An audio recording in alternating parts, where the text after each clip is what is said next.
In October 1994, 3 student filmmakers disappeared in the woods near Burkittsville, Maryland, while shooting a documentary.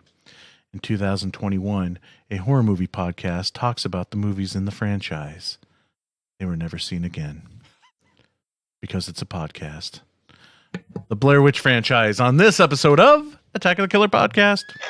Attention planet Earth and beyond. Stay tuned for Attack of the Killer Podcast. Attack of the Killer Podcast. Attack of the Killer Podcast. Attack of the Killer Podcast. Yay. Welcome to another episode of Attack of the Killer Podcast, the podcast that is metaphorically lost in the woods. I am your host, Insane Mike, and it's summertime, time for camping. When I think of camping and summertime fun, I think about the Blair Witch movies. This is episode 237, and we're going to be talking about the whole Blair Witch franchise. Part 1, Part 2, and Part 3. Yes. So I guess, yeah, only 3. What about the video game? Oh, man, I forgot about the video What about game. the doc? Actually, I have notes Sticks and about the doc Stones. in my notes. Curse of the Curse. Blair Witch, the dossier. What about the musical? We'll get to what. That'd be awesome. Oh, I What bet about that the Dream porn? last night? The Blair Witch Project. We could do a whole episode on just Blair Witch parodies. Guys, There's we're more. getting derailed here. Mike, If this is your first time listening to Attack of the Killer Podcast, we are a horror movie podcast where a group of friends get together, we pick a topic, we discuss films within that topic, and yeah. Since we're all friends, and this is a safe environment, we speak open and freely, so there may be spoilers. And swear words. and definitely swear words. Spoiler And alert. It's the not Bla- really safe, but Yeah. it's a shooting gallery. Yeah. Now that you know what we are about, and this is officially your favorite show, you can help support the show. If you go to jointheattackers.com, you can help keep the show going and also become an official attacker. What's an attacker, you ask? I'm so glad you asked. An attacker is a special type of fan of the show where not only you support the show, but you get all kinds of extra stuff. On jointheattackers.com, you can pick the tier you want to donate and pick the goodies you want based on those tiers.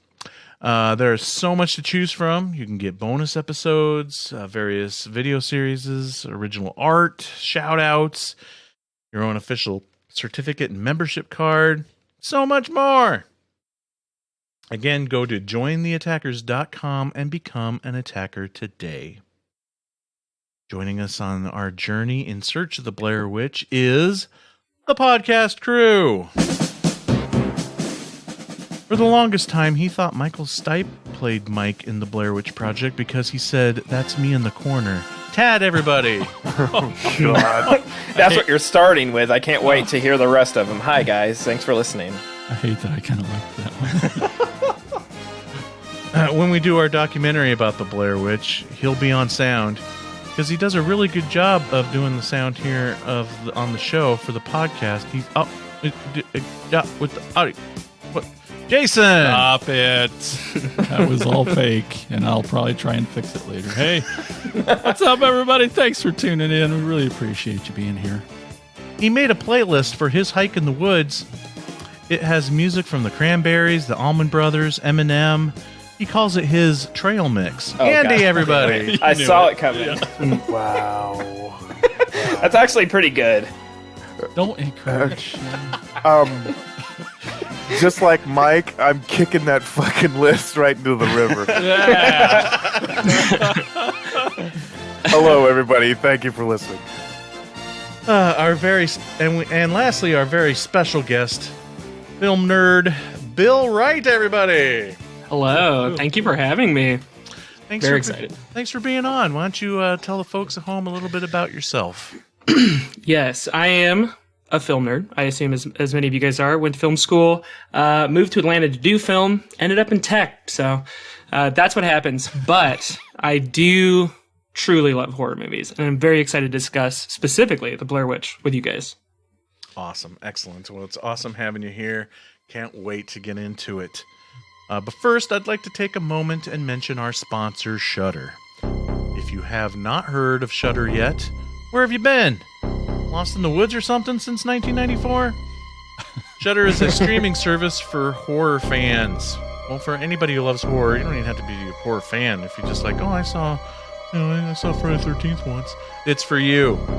From new and old, to Hollywood to independence, from TV series to feature films, from sea to shining sea, Shudder has something for any and every horror fan. If you have not signed up for Shudder, we can get you started by offering you a month of Shudder for free.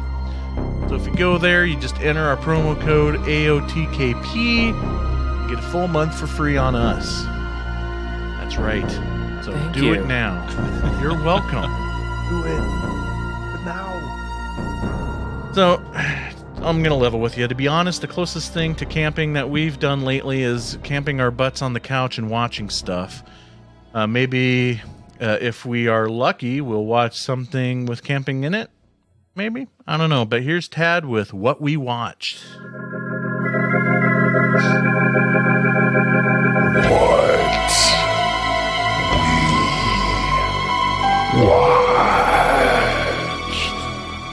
All right, I can't wait to hear what you've seen. Andy, what have you watched? I didn't get a lot in because I was on vacation for a little while. But Were you camping? no, I was not camping. I was near a lake though. I mean, Did you eat any trail mix? No. God damn it. The hell with you. I did actually. I've been on a little bit of a Lee Wannell kick, so I rewatched Saw and Saw 2 actually. I saw it. Yeah, I've seen it. Tad, are you trying to take over my job or something? Yeah, you both suck at it, by the way. I watched a documentary on the Saw 4K because I went out and bought that, and it's just how the first movie just revolutionized horror films, and just it was interesting. It's an interesting little doc that they had on there, and when I was watching Saw 2, I was just like, I don't. It was okay, because I hadn't seen it in shit, probably at least 10 years. But I don't. The characters weren't near as fleshed out as I remember them. I mean, they just every description about them was kind of vague, and I guess I was just picking it apart more because I was just analyzing it. But and I also have been watching The Dark Side of the Ring. Everybody knows that I'm a big fan of that. I watched the Collision in Korea one where basically, So good, dude. yeah. These guys were just having to walk on eggshells, even, performing in front of these people. Yeah, I definitely check that out because these guys were literally afraid for their lives, and they were just When they landed, they took their passports and held on to them. Like, yeah. basically, it was like, if you don't do what we want you to, you're not leaving this country. Yeah, I mean, Ric Flair. They said Scott Norton, this really huge wrestler guy. He said when they flew back to Japan from Korea, Ric Flair, in his $5,000 suit or whatever, he just got down on his hands and knees and kissed the ground in Japan. He's just like, Stepped off the plane, yeah. so Got on good his to be hands and back in knees. Japan. So good to be back in Japan, and woo, and then probably strutted off, and then started, had sex with like 3 or 4 women and drank all night. Anyway, the next episode I saw was In the Shadow of Grizzly Smith, and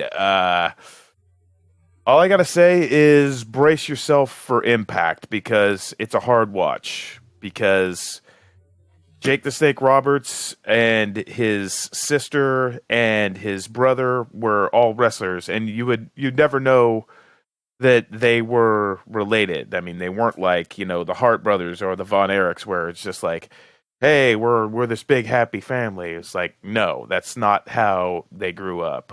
Grizzly Smith is their dad, and he was absolutely very horrible to Jake and his brother Sam, and he was really, really horrible to his daughter and a variety of very underage girls. And I'll just leave it at that. It's a hard watch, but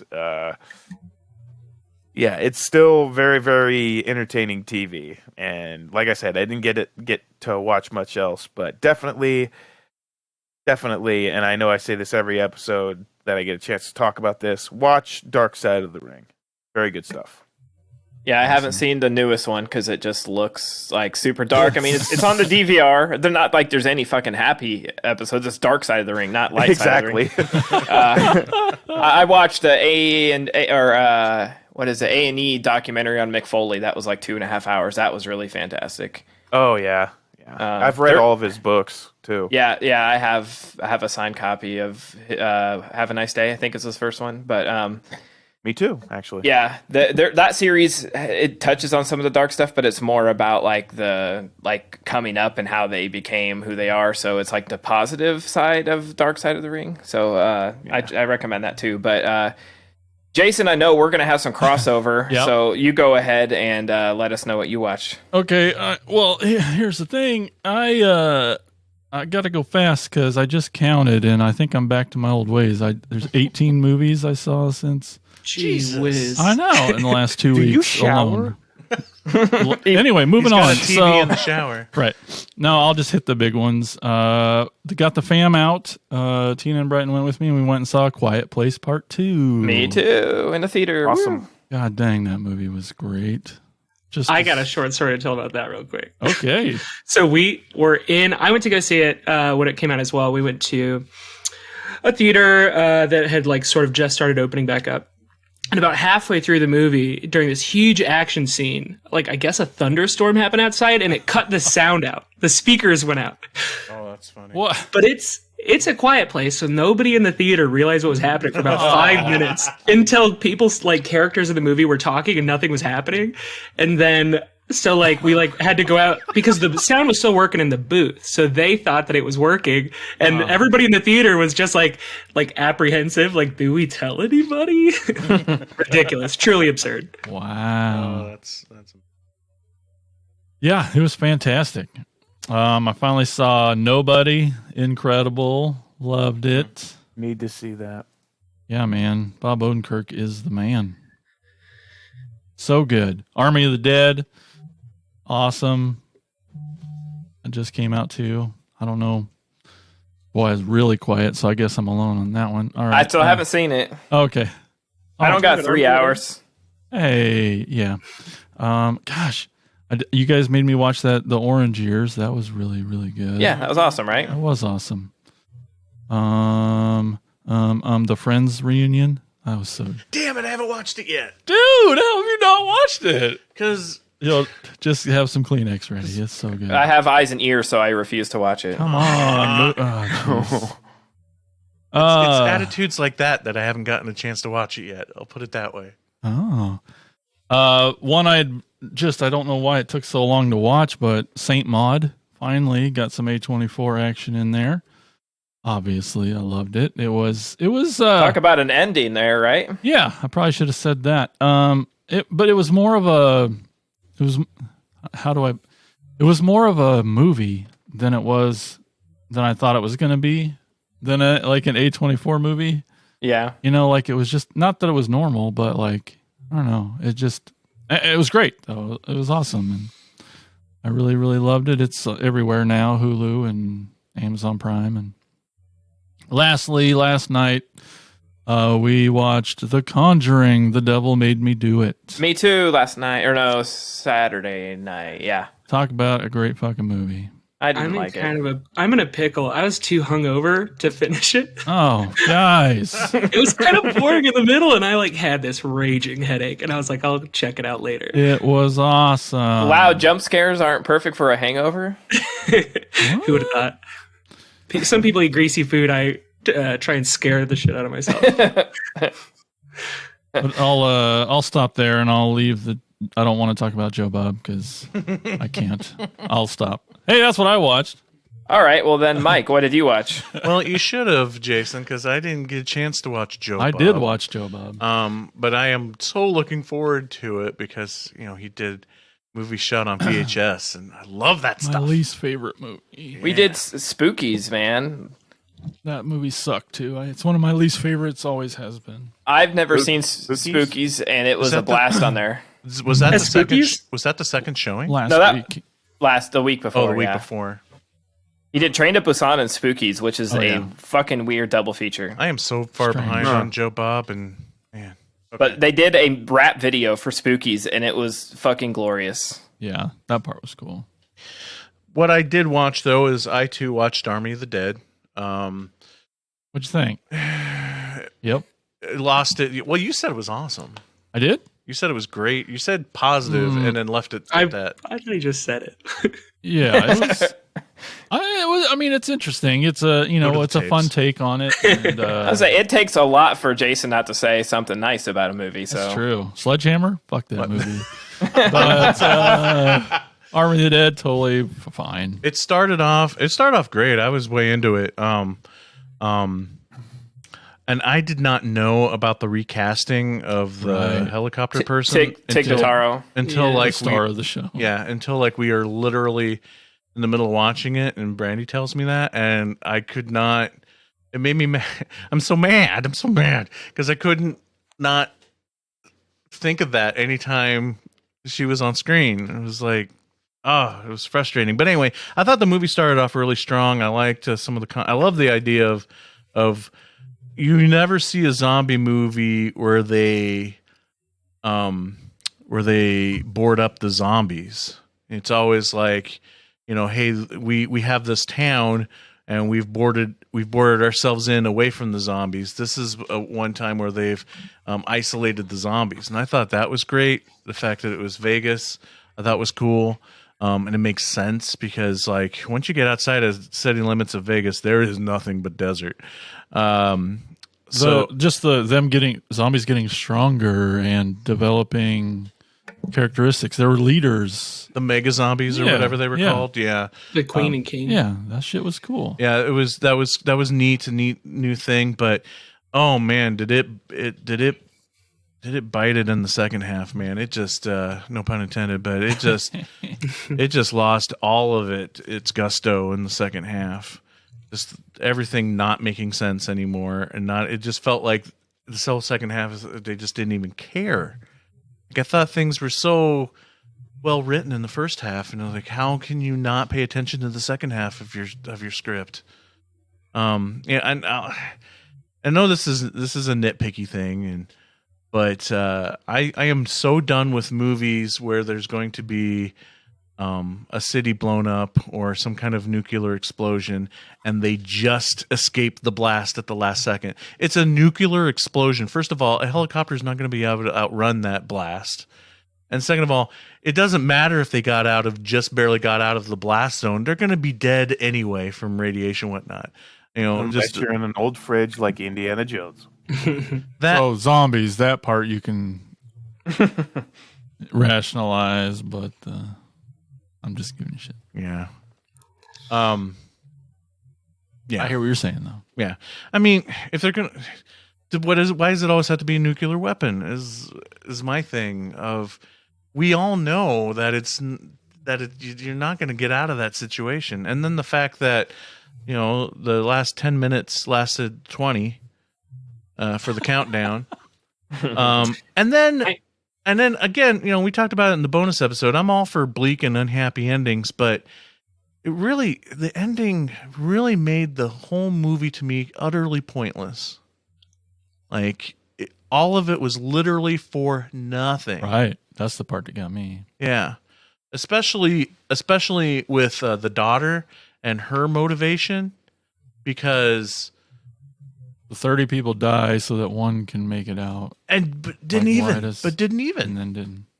And what really was aggravating about that? Did you notice that, like, those final moments between those two, the father and daughter, they didn't bother looking for her, the girl that they were trying to get out of there. You didn't even see her like dead or anything, under the pile of rubble or whatever. Just, just that character just didn't exist in the story anymore. And so, yeah, bummer. Thumbs down. I spent way too much time on that, so let me speed things up a little bit. I also watched another zombie movie, but it's an older one from a few years back, and it's hilarious if you have not seen Night of the Living Dead. Yeah, that movie's awesome. That movie was great. Really, really fun and Hilarious. funny. At first, I was a little, sometimes I get a little snobby about zombie performances. I didn't really, at first I'm like, they're a little too cartoony in their action, but it doesn't matter. It was still a lot of fun and really funny. That redhead is hysterical. Yeah, she was funny. so good. I was worried too I was going to hate her, that she was going to be too obnoxious, but she grows on you fast and it's really funny. Last one, I watched a movie from 1991 called Scary Movie. So it's not the parody movie. This is from 91. But the movie looks like it's from 1977, and I kid you not, that's not even me being trying to be funny or exaggerating in the least. This movie looks like it was made in the 70s, and not in the throwback kind of way. Like at the end of the movie, and I went to go log in onto Letterboxd, and I'm like, oh shit, it's right, it's from 1991. And I'm watching the movie being far more forgiving to it than I should have been because it wasn't a movie made in 1977, but it stars John Hawkes, from Dusk Till Dawn and Identity, and I didn't realize this. He played the cowboy in Freaked, so that's awesome. But he's great in it. Yeah. He's really good, which is good because the movie completely relies on him.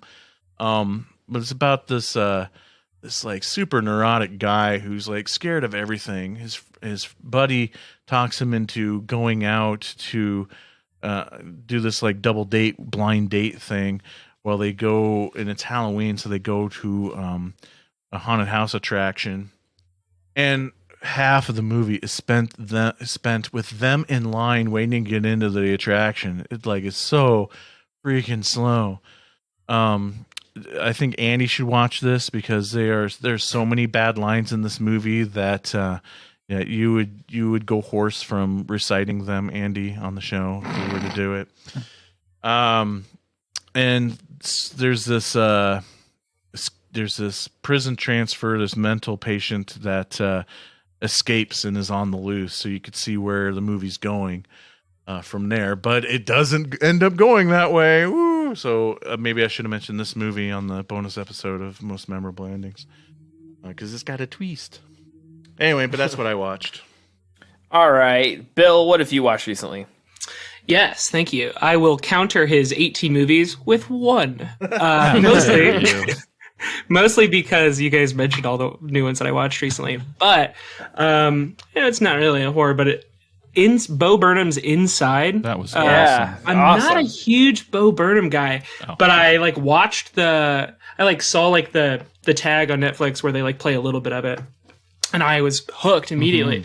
So I watched the whole thing. It is, I guess you could call it horror because it's truly delving into the mind of somebody stuck in a solitary location throughout the pandemic, as we all were. A great reflection of that, and generally just funny as hell. Just so good, so good.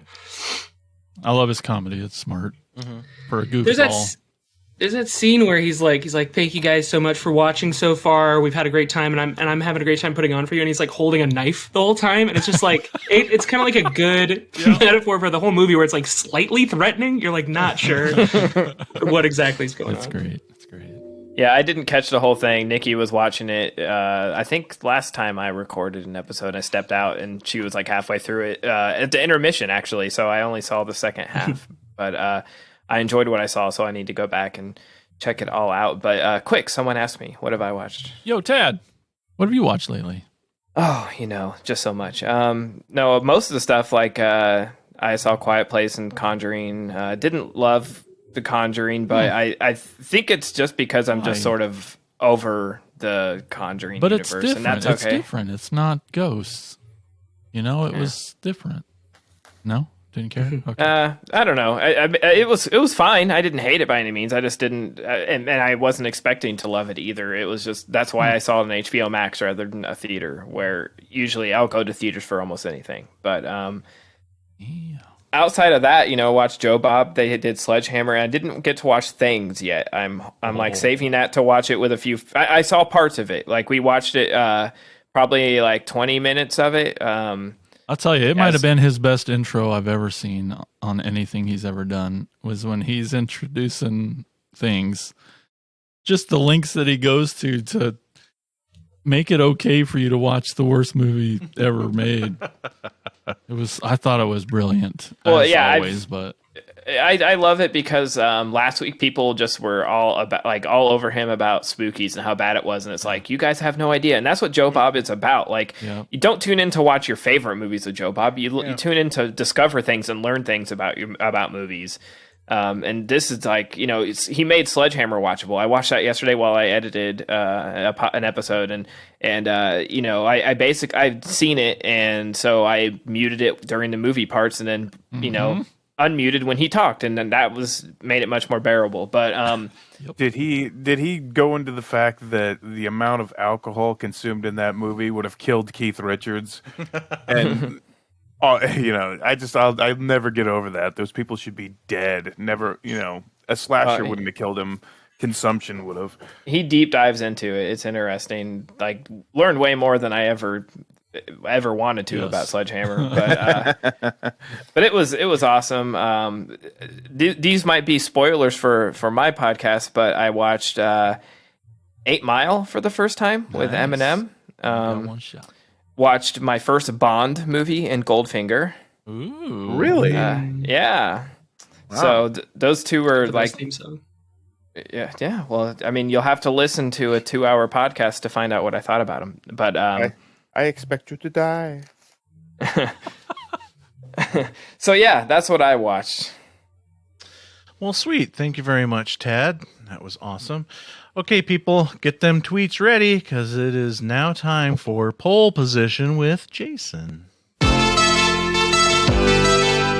now on, like your parents were, you are the secret force of pole position. Alrighty, folks, let's take a quick look back a couple pole positions ago to episode 235. The question was, what is your favorite black and white film? Does everybody remember their answers? I'll tell you. Mike said Night of the Living Dead. Jason said Psycho. Ted said Black Sunday. Andy said House on Haunted Hill. Any guesses?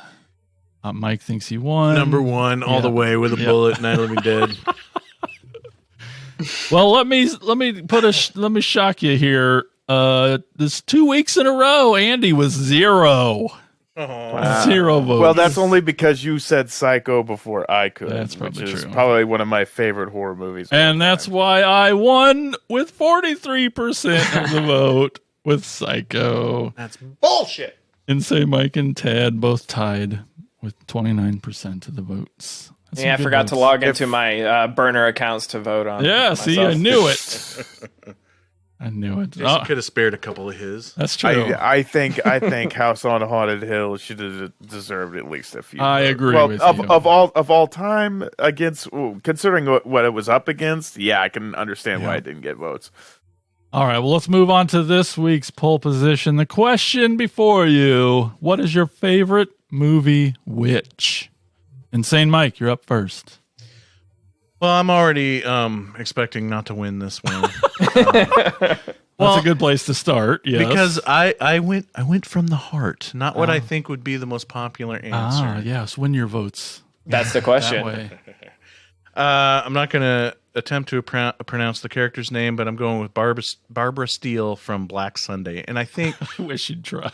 No, I think one of the reasons why I'll probably lose is because of the arguments amongst fans over the years of, is she a witch or is she a vampire? A lot of people call her a vampire in the movie, but first of all, the movie starts off with like witch trials, so you can't tell me she's not a witch. No, that's a good one. I mean, that's a great movie. You should get one vote, I hope. All right, I'll go next. I chose The Witch of the Wood, the evil woman in the movie The Witch, who basically ruins Thomason and her family's life by stealing their baby and enchanting their young son. That movie is so good. I in my head, I'm like, oh, can I say Black Phillip? But anyway, The Witch in the Wood of The Witch. Eggers movie, The Witch. Tad, what'd you pick? I picked Helena Marcos from Suspiria. I thought about When that you one posted really that, I'm like, oh damn. That's a good one. That's a great one. Yeah, totally like build up to the end when we finally see her. Just a strange reveal, a strange looking witch, but totally creepy, and just a memorable one. So good. So good. All right, and Andy, finish it off here. Please get one vote for us, Andy. I'm got gonna this. try. No, I'm gonna he's gonna try. win this one. You see, I'm so freaking torn because I thought of another one No. just now. Because I All right, you well, yeah. Part of me really wants to say Meg Foster's witch from The Lords of Salem. Yeah, I considered that one. Yeah. But I'll stick with what I originally did. Was I can't remember the witch's actual name or if they even said it, but I guess it's Jane Doe from The Autopsy of Jane Doe. Ooh. Dude, That's I the think right that's choice. the better choice, I'm at least voting on for a you. personal level. Yeah. That Yeah, was but amazing. I really like Meg Foster though. Oh yeah, well, love it's true, but She sort of has a Necronomicon face in that movie. That's true. Yeah, it's just, Oh, but Jane Doe, Jesus, is there more badass of kicking so much ass while just laying on his And I would say the most unique one on the list for sure. most Absolutely. unique, for Yeah. sure. All right, There's well, no effort into the ass kicking. yeah. So Bill on Twitter only lets us have 4 answers to vote on. So, but if you were able to give a vote, who would your favorite movie witch be? Right. Well, and it's kind of weird none of you guys said it because it's got to be the grandma from Halloween Town, right? The nicest, there you go. the kindest So good. witch of all time. Disney's Oh, yeah. sweethart. We went with evil witches. I did like, when I was like Googling it, she popped up. I love those movies. You do. like Angelica Houston in The Witches as well. You know. Yeah, Meg Mucklebones. That's a Legend. fake name. Legend. Is that a fake name? Did you just make that name up? No, That's from Legend.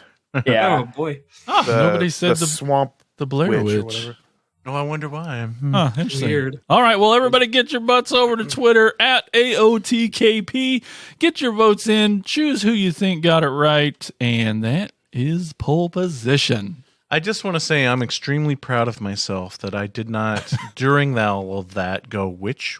I am, but you still found a way to say You it. still indulged, Yep, so you don't get And you probably Half own the credit. board game. no minus credit. Now is our time to take a trip through the woods of Burkittsville, and we discuss the films of the Blair Witch. First, though, I want to start off with with a little extra homework that I did. Since we only really do 3 films, and I really wanted to put it on the list too. But I also watched The Curse of the Blair Witch, Me too. the mockumentary that was made back in the day to help promote the authenticity of the Blair Witch Project. I personally feel like Curse of the Blair Witch belongs within the whole franchise. So, in my opinion, there isn't 3 films in the franchise. There's 4. Because it feels so much more of the story that lasts through the whole franchise. There's just stuff that's hinted at and discussed throughout the franchise that is fully explained in the Curse of the Blair Witch. That on its own, and as far as I'm concerned, anytime you have a really good franchise, you should be able to take movies within that franchise and let them stand on their own. And Curse of the Blair Witch can totally stand on its own without the other films. Even though it's only ever been just available as bonus content with the Blair Witch Project. But I do find it interesting, though, as I was watching the movies over the weekend, that all three of the main films are available for free on Prime, but you had to pay $3.99 to watch Curse of the Blair Witch. What's up with that? Anybody have anything they want to say about Curse before we get into the three films? I watched it this weekend too. I realized it was the first time I saw it. I never saw it when it happened, and I mean I know everyone had talked about it, so I just kind of got a secondhand vibe from it. So I don't know. It didn't have any nostalgia for me or anything, so I thought it was just okay.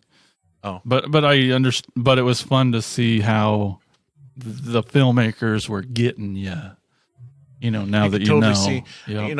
And considering too, back in the day, you didn't get a lot of stuff like this. No, so you're not as jaded as you are today. Yep. But I still think they did an amazing job with the realism of this documentary. Still played legit for sure. I mean, I've seen so many mockumentaries where you're sitting there, and it's like, yeah, this is obviously not real, but you really question it with this one. Yeah. I think they don't show their cards at all. No, and I think a couple of things that really, to me, push it over the top. For one, that scene with the guy who claims to be a witch doing the obvious public access show. Guy, yeah.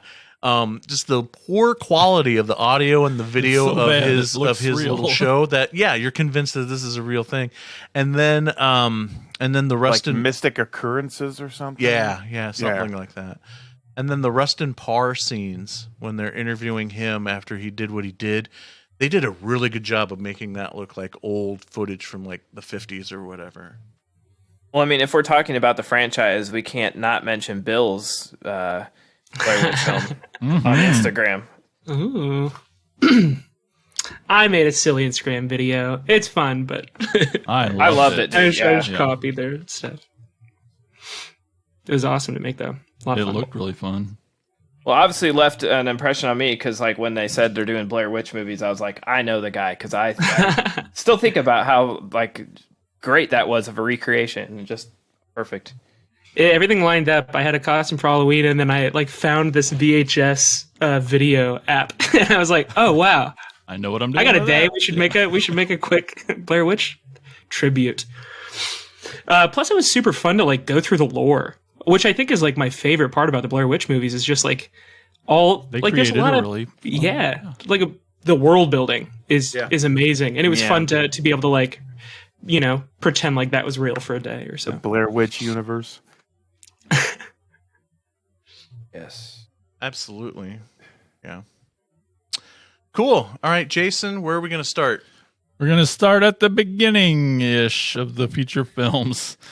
We're going to go with The Blair Witch Project from 1999. I just want to apologize to Mike's mom and Josh's mom and my mom. I am so sorry. Because it is my fault. Because it was my project.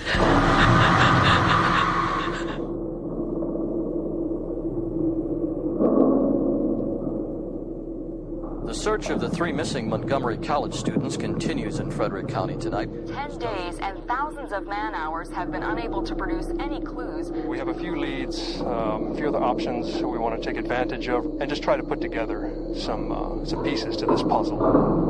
Do you believe the occult may be involved in the disappearance of your son?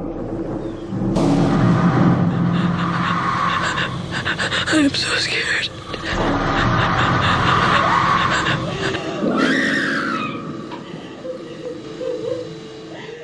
Found video footage tells the tale of three film students, Heather Donahue, Joshua Leonard, and Michael Williams, who've traveled to a small town to collect documentary footage about the Blair Witch, a legendary local murderer.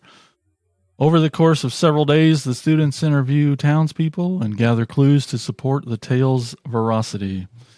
But the project takes a frightening turn when the students lose their way in the woods and begin hearing horrific noises. Woo, baby. Spooky. I mean, there's so many things to say about this movie. Where do you even start? I mean, since we're all filmmakers, I mean, it did the impossible, you know, the micro budget film making the most profit ever made in ever.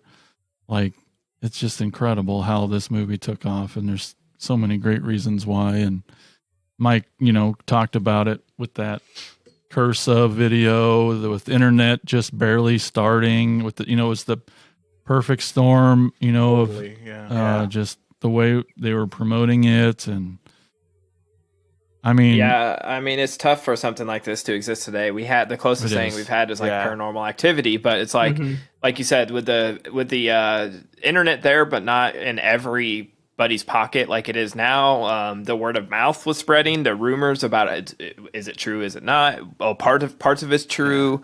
The lore, you know, it's just its effect on pop culture. Yeah, It I was the- heard people had like gotten bootleg VHSs from like premieres, and it was like circulating through college campuses and stuff. It's just It like was- that crazy marketing.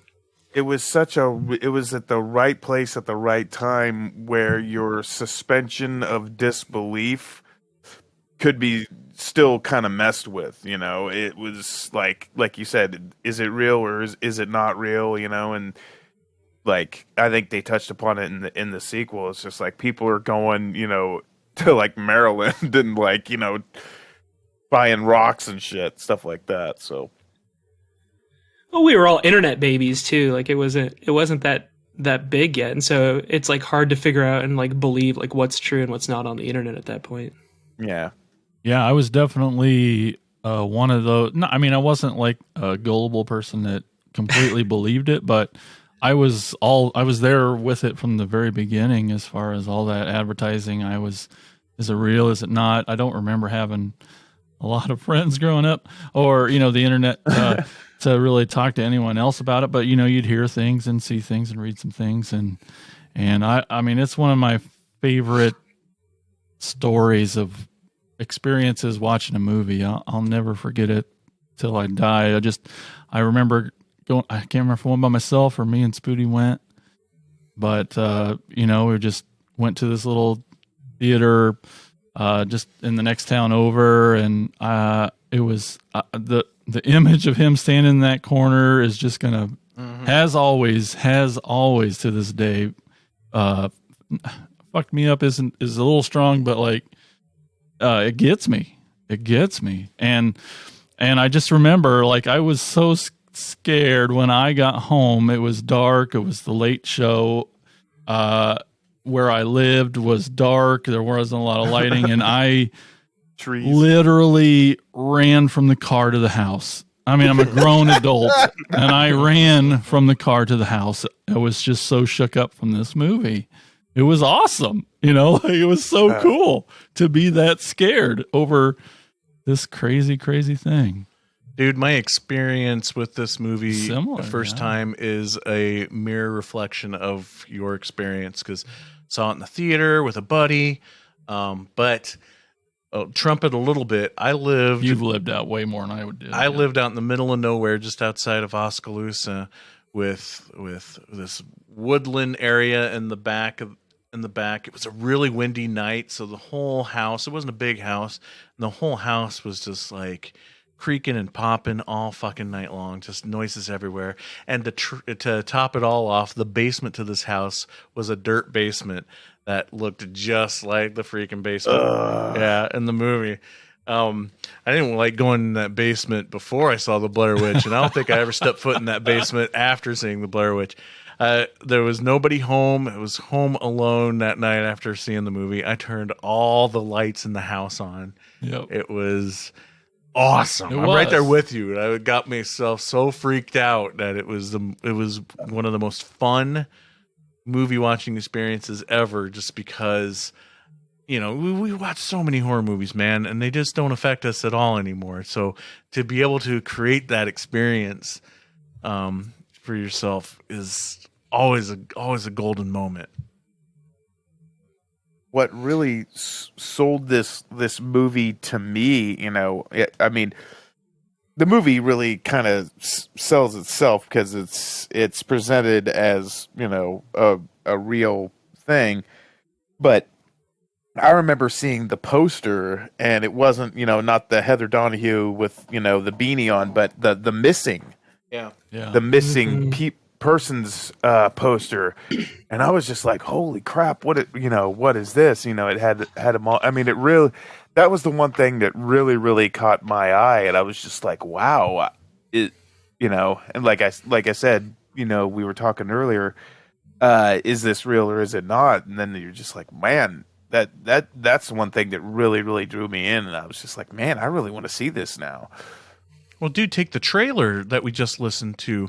The trailer only has just a little bit of the actual movie in it when she's talking to the camera. The rest of it is stuff from that Curse documentary where it's like, these kids have been missing. And so yes, it definitely hit at just the right moment with its use of the internet and everything.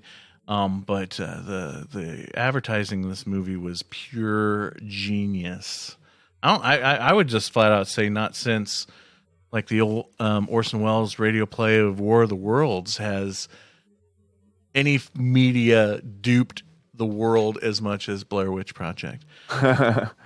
There's a lot more genius going on than that with this movie. Let's talk about the way it was filmed and written and performed. And I 1,000% agree with you because, I mean, I've seen this movie 100 times, and even rewatching it again this weekend, I love it the same as much as I did the first time. For real. Because, and people, I feel like audiences are so jaded with it because, one, they don't like to be fooled.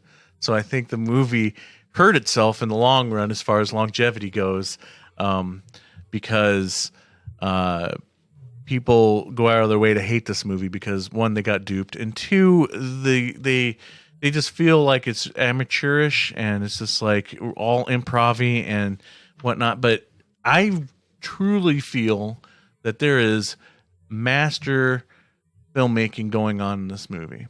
And for me, the highlight of this movie is that ending. I feel like that ending is pure genius in editing and execution.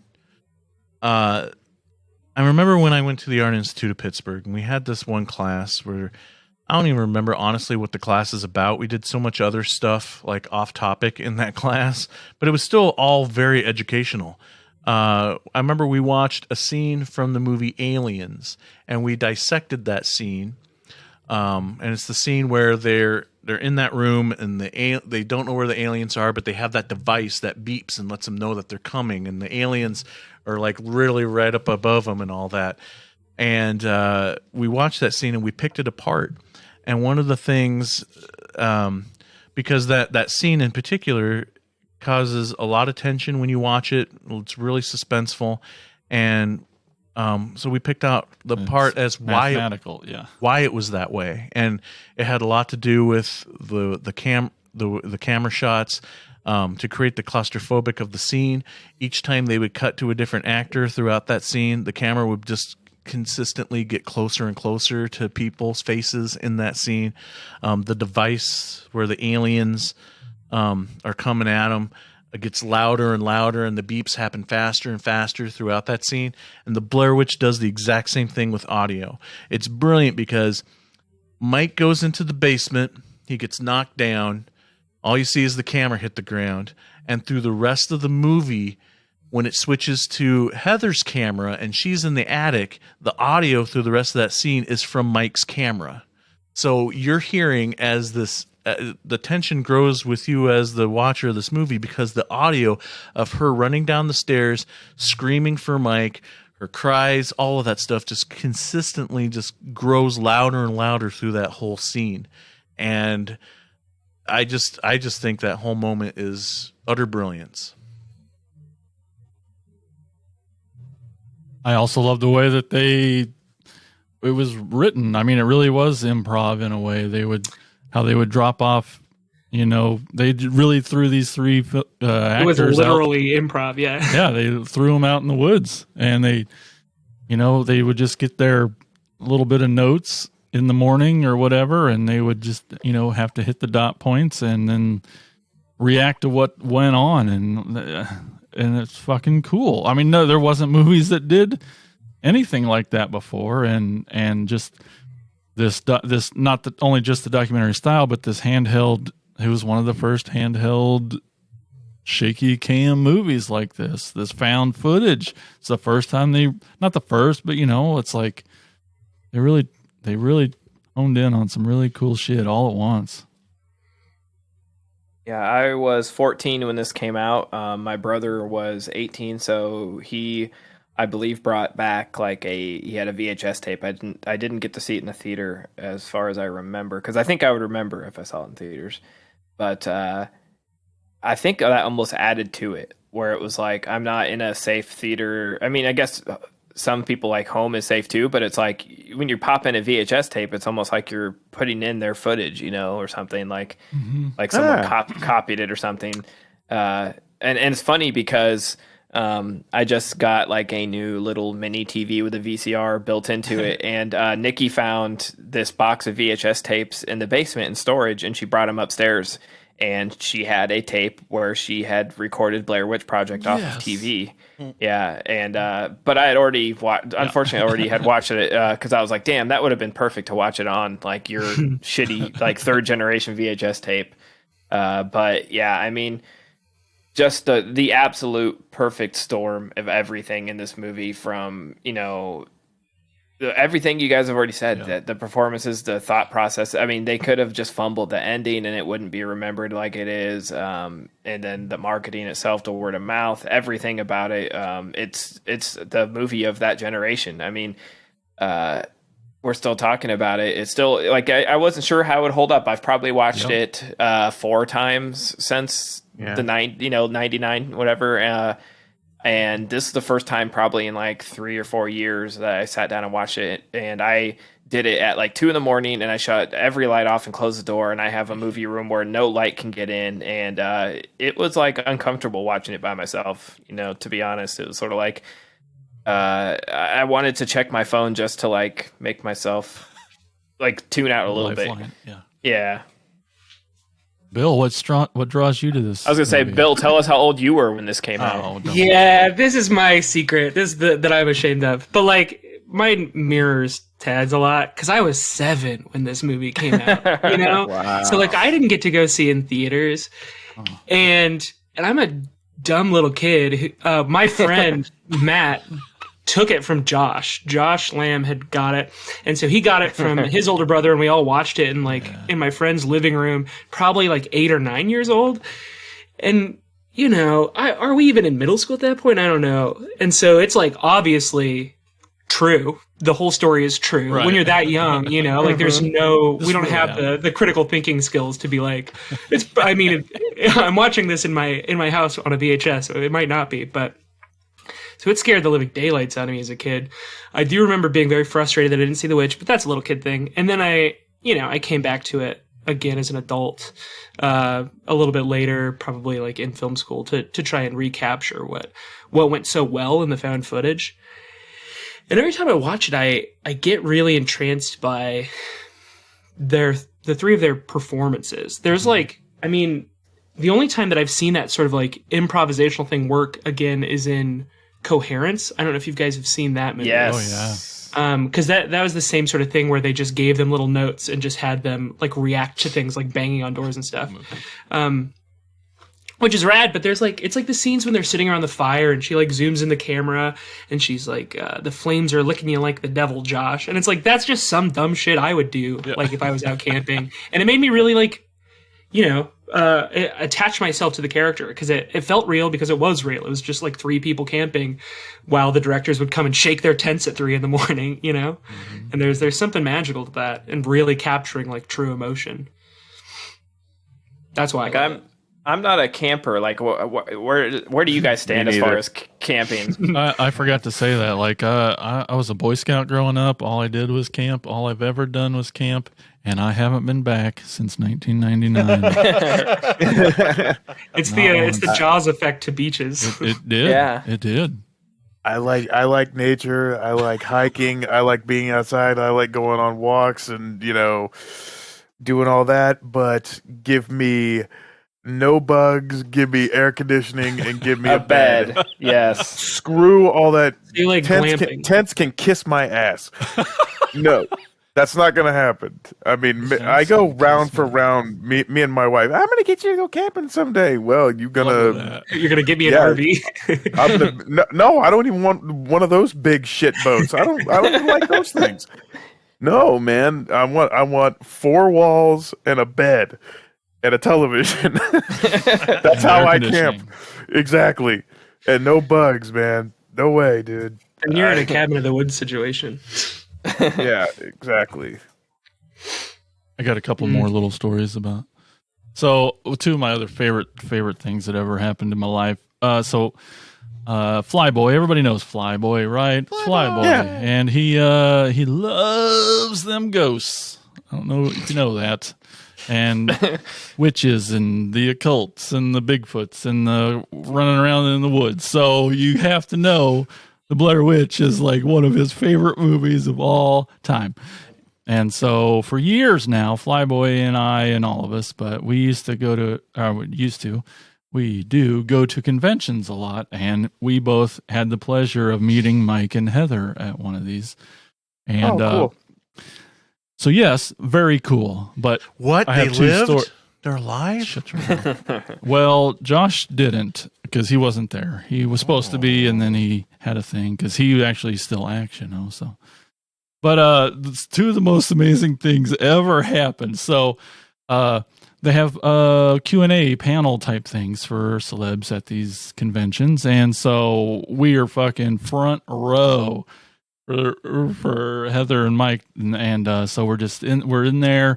We've been waiting forever. Like Flyboy could not miss it. We had to be there early, and we're just waiting. And all right, it's getting time. Maybe the lights go down, but we're still kind of waiting. And then it's kind of quiet. And then we hear from the back, Josh, where are you, Josh? With Mike's fucking voice. And we fell out of our chairs. Our hearts stopped. We lost our fucking minds. It was the voice that screamed Josh, and he was fucking doing it from back behind the curtain, and it was the greatest, scariest. I got goosebumps just kind of thinking about it again. It was unreal.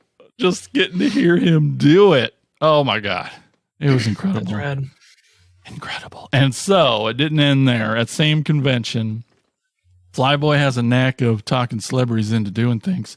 I don't know why. I don't know if it's just he's got more balls than everyone to just ask. Yeah. And that's what happened. So he's like, we're in line to get autographs from these 2. And he's got things ready. And he's like, and we're like 2 or 3 back away. And he's like, hey, dude. And so I'm always like the guy who takes the pictures and holds his posters for him. And so he's like a couple of rows back or people back. And he's like, I'm going to ask Mike if he'll stand in the corner to take his picture. And I'm like, don't you fucking get us kicked out of this convention? You can't ask him that. There's no way in a million years he's going to do that. Sure enough, both Heather and Mike, they get up, we leave our seats, we go out into some hallway, like no one's, where everyone's at. And they both go and stand in the corner, and Flyboy does some stupid face picture, I'll have to find the picture, but it's hilarious. And it's just like the coolest thing ever to get him standing in the corner. And it was, and I'm just like, how did this happen? How did the fucking Flyboy? And so that was just it was just a great experience. And the only photo op you want where you can't see the celebrities' faces. I know. And I thought I was being ballsy when I asked my wife and PJ Souls to say totally when they got their picture taken. And she did. I was just like, that's awesome. Very cool. Awesome. Yeah. Blair Witch Project, guys. So good. Started it all. What's next, Tad? Unfortunately. What? Next, we have Book of Shadows, Blair Witch 2. Last summer, after the crowds left, 5 strangers returned to the woods to uncover the truth. But one of them has a secret that will unlock the curse. You know, if you don't believe in the Blair Witch, then why the hell did you bother to come? I thought the movie was cool. This fall, just in time for Halloween, the witch is back.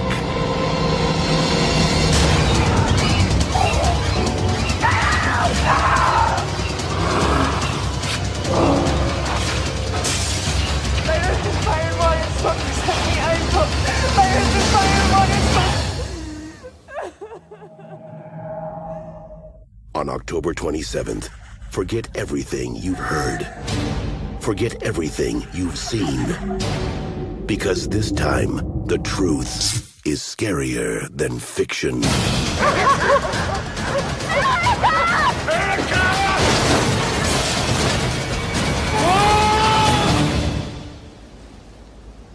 A brutal murder in the Black Hills discovered today.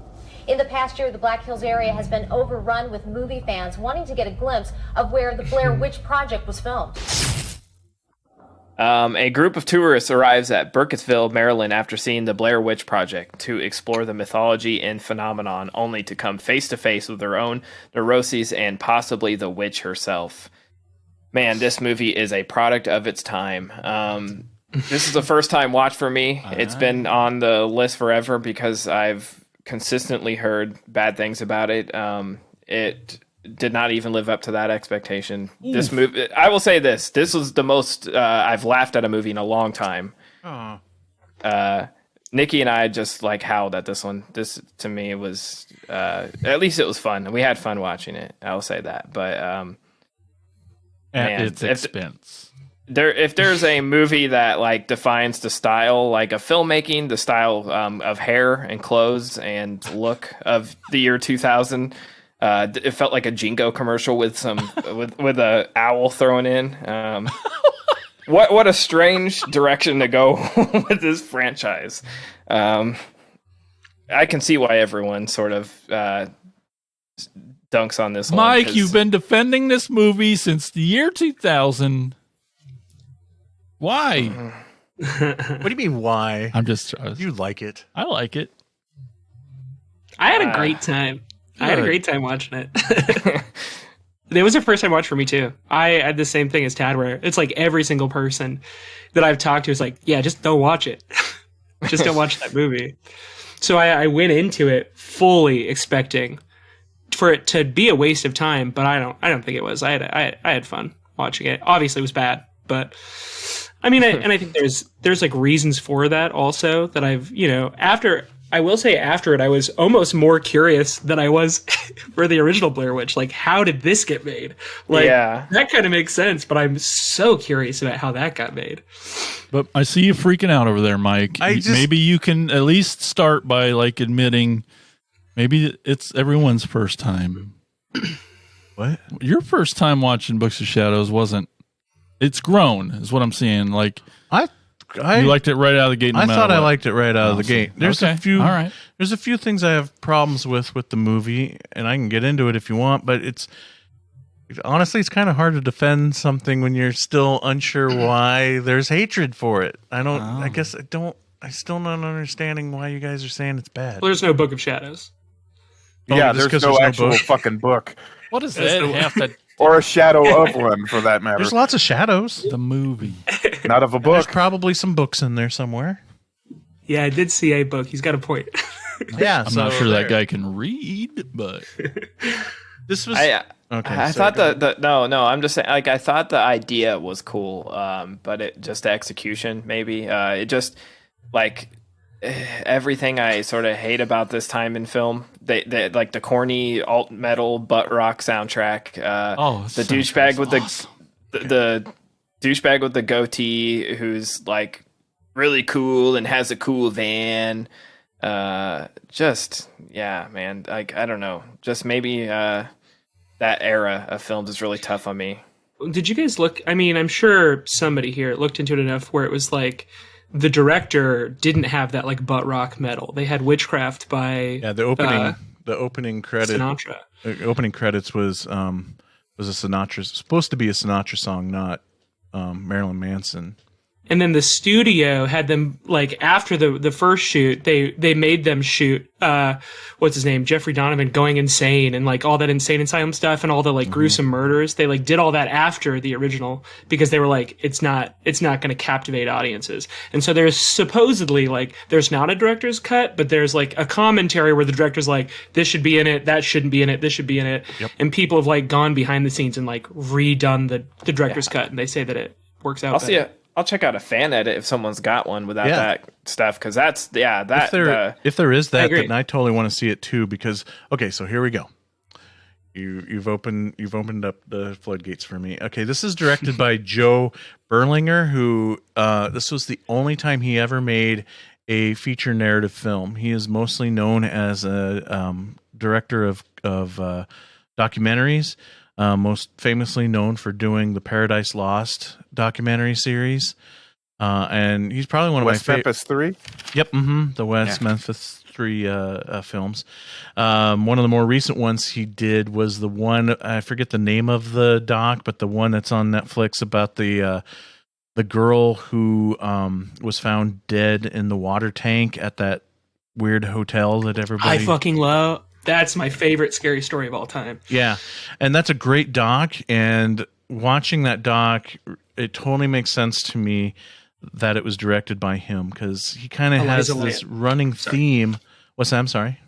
Eliza Lamb. I was just trying to, like, get the name. Yeah.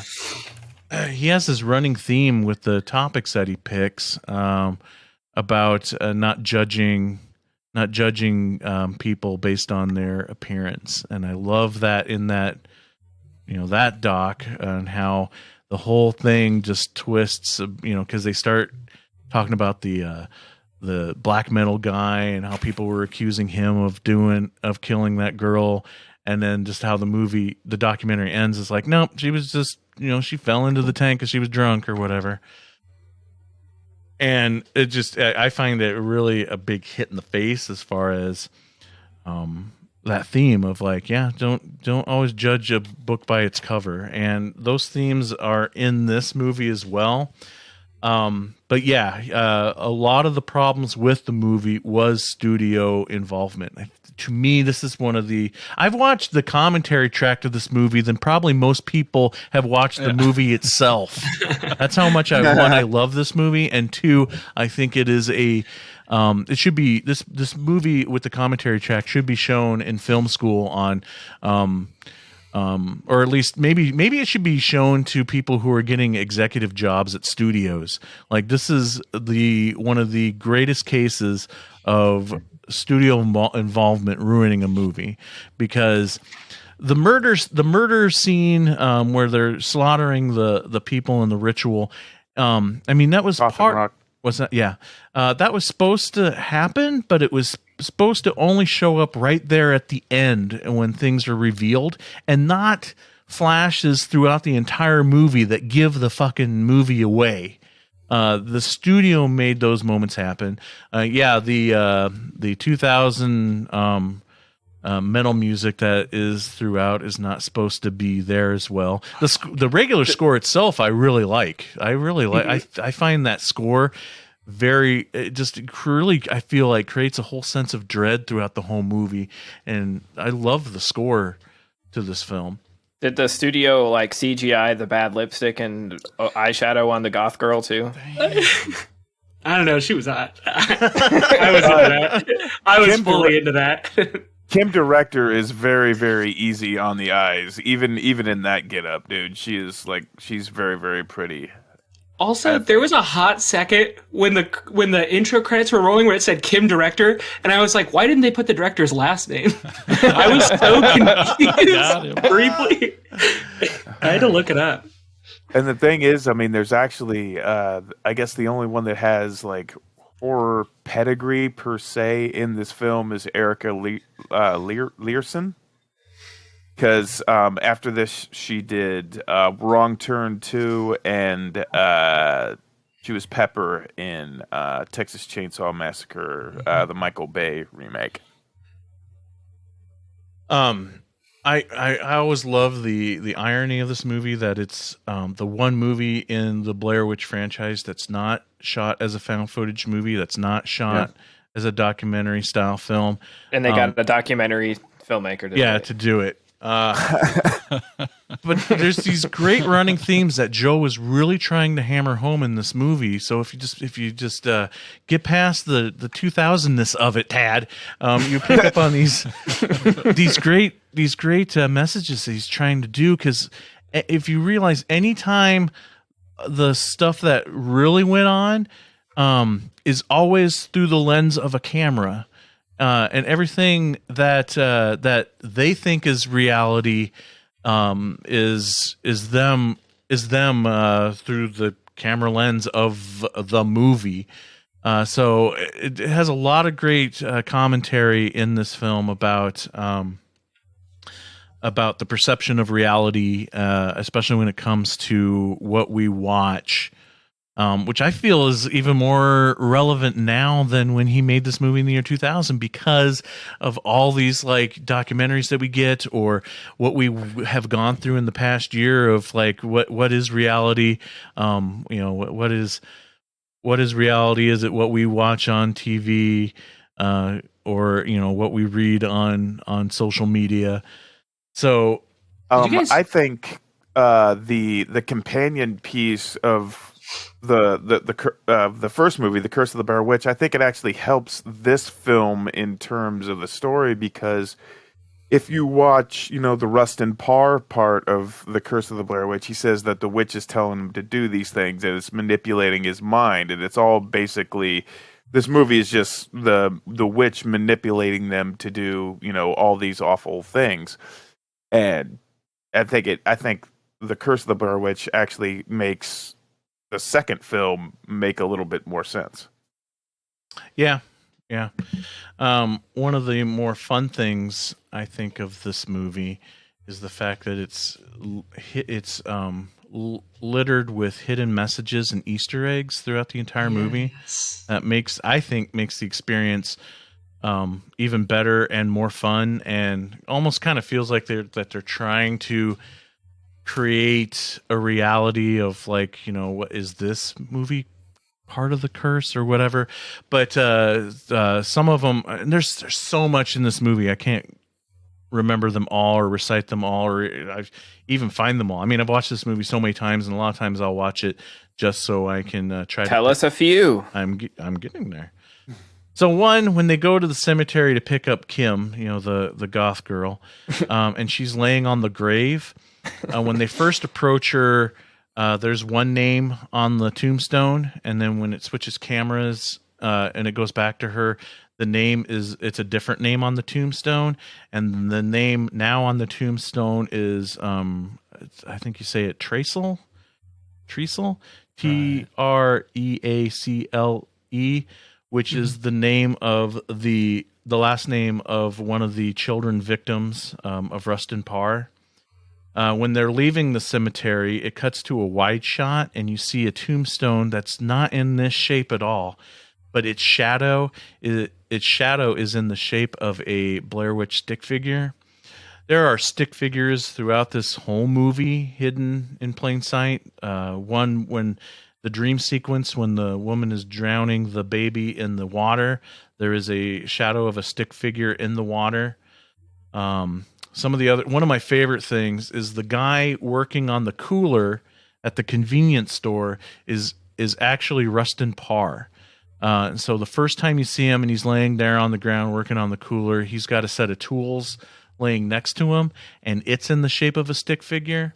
The second time you see him, when the goth girl goes to buy beer, he's laying there on the floor, and he stands up and he says, "I'm finished," which is what Rustin Parr said when he walked back into town after killing the children that he kidnapped.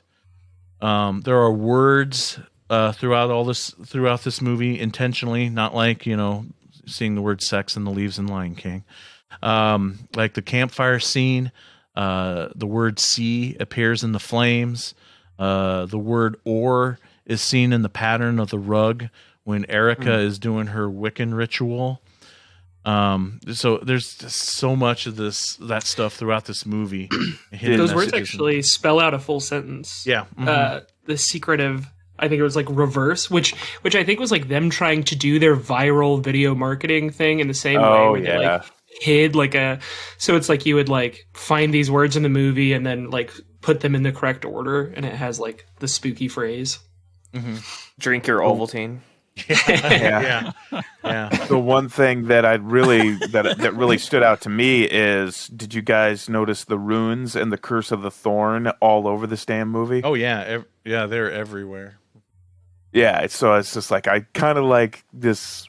Want to believe that Dr. Wynn and Ellie Kedward are like of the same pagan religion, that they exist in the same kind of universe.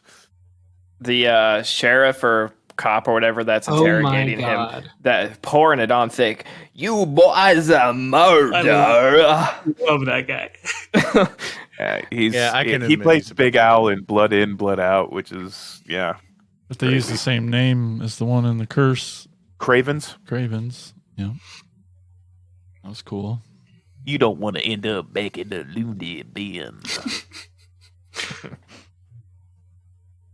What else, Mike? Another thing that the studio did, when she's in the hospital bed and she sees the ghost girl and the ghost girl disappears, the director originally just wanted to cut away and then cut back and the child was gone, instead of doing a digital effect where the ghost disappears. Again, it's because he really didn't want to come right out and say all this ghosty shit. It was really all just about what our eyes perceive and what we believe is real and what's not real.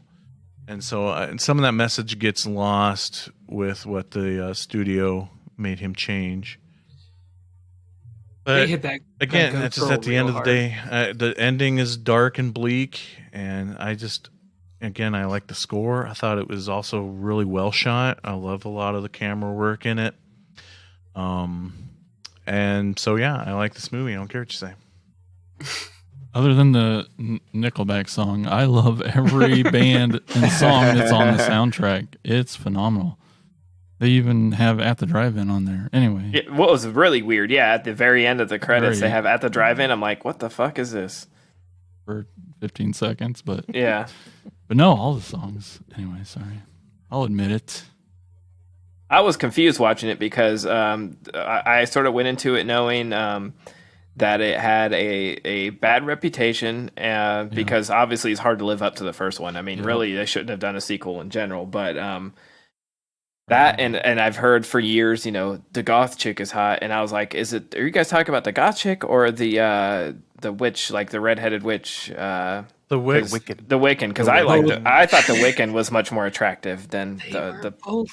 I was in love with both of them. I do. No, I'm with Bill here. And Tristan wasn't bad looking either. It was definitely a sexier movie overall for like whatever good or bad that brings to it. They were like, this time, no more snot. We're going sexy.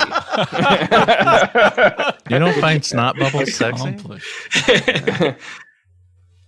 It like sort of stepped out of the grunge era into the like new metal era. It's of its time for sure. Yeah. I guess I just like new metal. I thought the Blair Witch at the end wearing Jinkos was a little much, but jeez. Moving on. When she skateboarded by and was like, "Yeah, dude." I guess I still have to continue to defend this movie.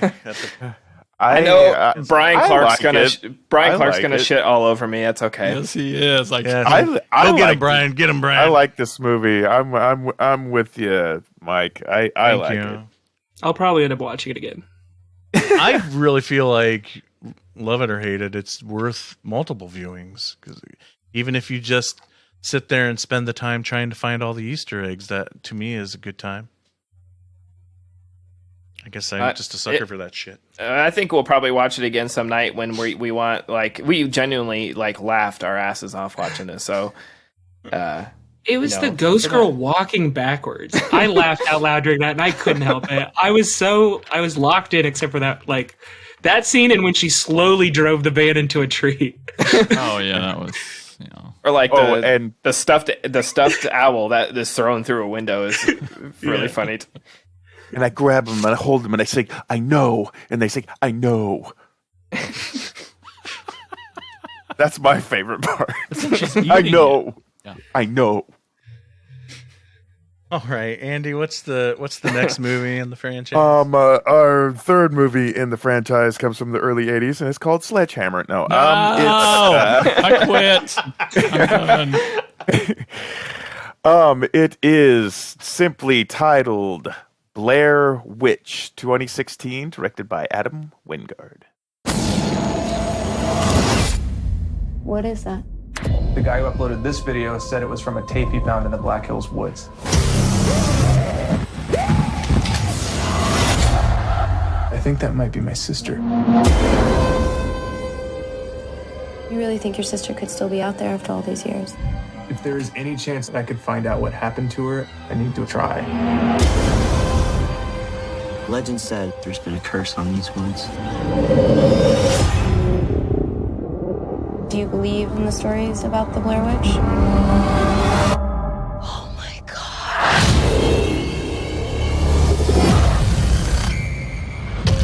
This looks familiar.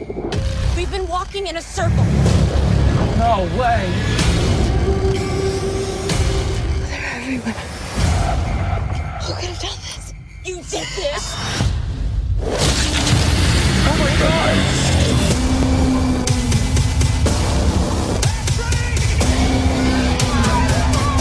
This way, come on!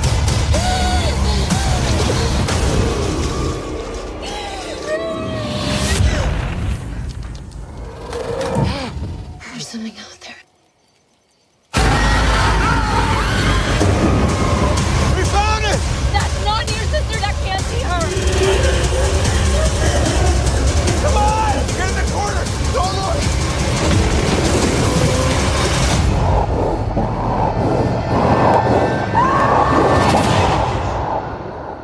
I'm so sorry.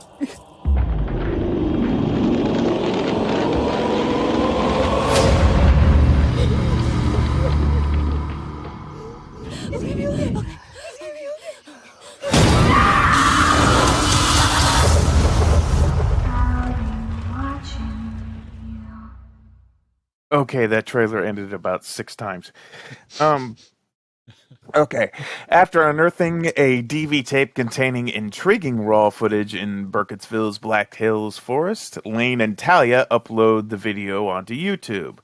Then James stumbles upon the video and, believing that he saw an image of his missing sister Heather, who disappeared in 1994, in the same woods while investigating the legend of the Blair Witch.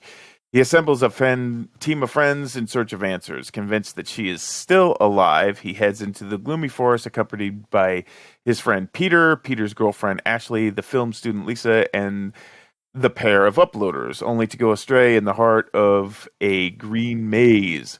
Now, more and more, as James and his team find themselves trapped in the epicenter of the evil activity, the blood-curdling legend of the wicked sorceress seems real. Can they escape the wrath from the demonic Blair Witch? Yeah, a lot of the same things. I mean, it's of the first movie, but obviously there's more at stakes because James Donahue, well, not the real one, but he's looking for his sister Heather. A lot of tips of the cap to the previous movies. If you've noticed that they're drinking Johnny Walker Scotch in the hotel room, it's the same brand as that they were drinking in the first Blair Witch. You also have the dog alarm that Lane has on his apartment, similar to the one Jeff has on his. Was that a broom factory he was living in the second one? Was. Which was filled with Sounds pretty so cool great shit, on paper, by the way. Right? Yeah, it's they're a little bit more high tech in this one, obviously, with the drone, but as would have it, all the paranormal stuff that they encounter, it does not make any difference at all. Um, lot of the same things happen in the first one. They get lost. They cannot get out. It takes a lot to kind of make me get nauseous when I see things in films, but when that shit started oozing out of her leg, I about lost it. It was so freaking disgusting. I forgot all about, because I own this movie and I hadn't watched it in a few years, and I'm upstairs like almost dry heaving. I know that when she goes up, I had to laugh at this part, because I know when she goes up, first of all, she could barely walk, and then now she's going to climb a tree to get a drone. And basically, this is the most convenient growing tree I've ever seen in my life, okay? Because it's got it's basically, this tree becomes like a little, ladder on each side. Trees do not grow that way, but I'll forgive that. I'm along for the ride. And the fact that he's actually thinking his sister is alive out here, that seems just a little far-fetched, but whatever. Very well shot. Very, I mean, it's well made and everything. It's, the one thing that I did like is that you did not get a very good, distinct look at the witch or whatever it was that was out there, grabbing them. Unless you pause the screen 100 times like I did. Yeah, because, but I'm glad I didn't, because I think if you got like a really, really good look, it would almost ruin the mystique about the whole thing.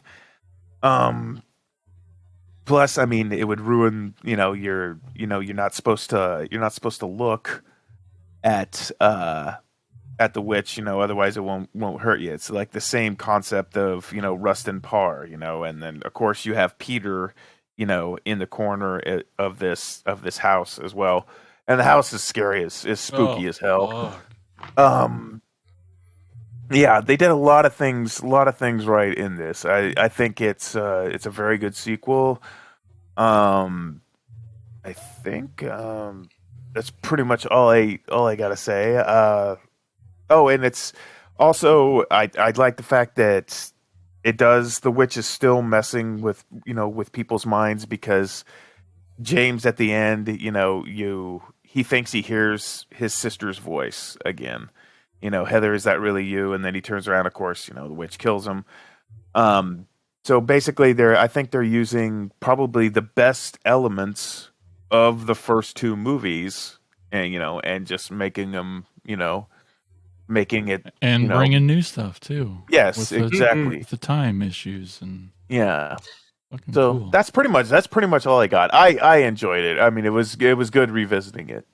I love this movie. Yeah. I'm so into this movie. It might help that I watched it. It came out on my birthday. So I had just moved to Atlanta and I hadn't met any friends or anything. So I just went to go see this movie on my birthday with one of my friends, the one person I moved down here with. And so it's kind of remained special.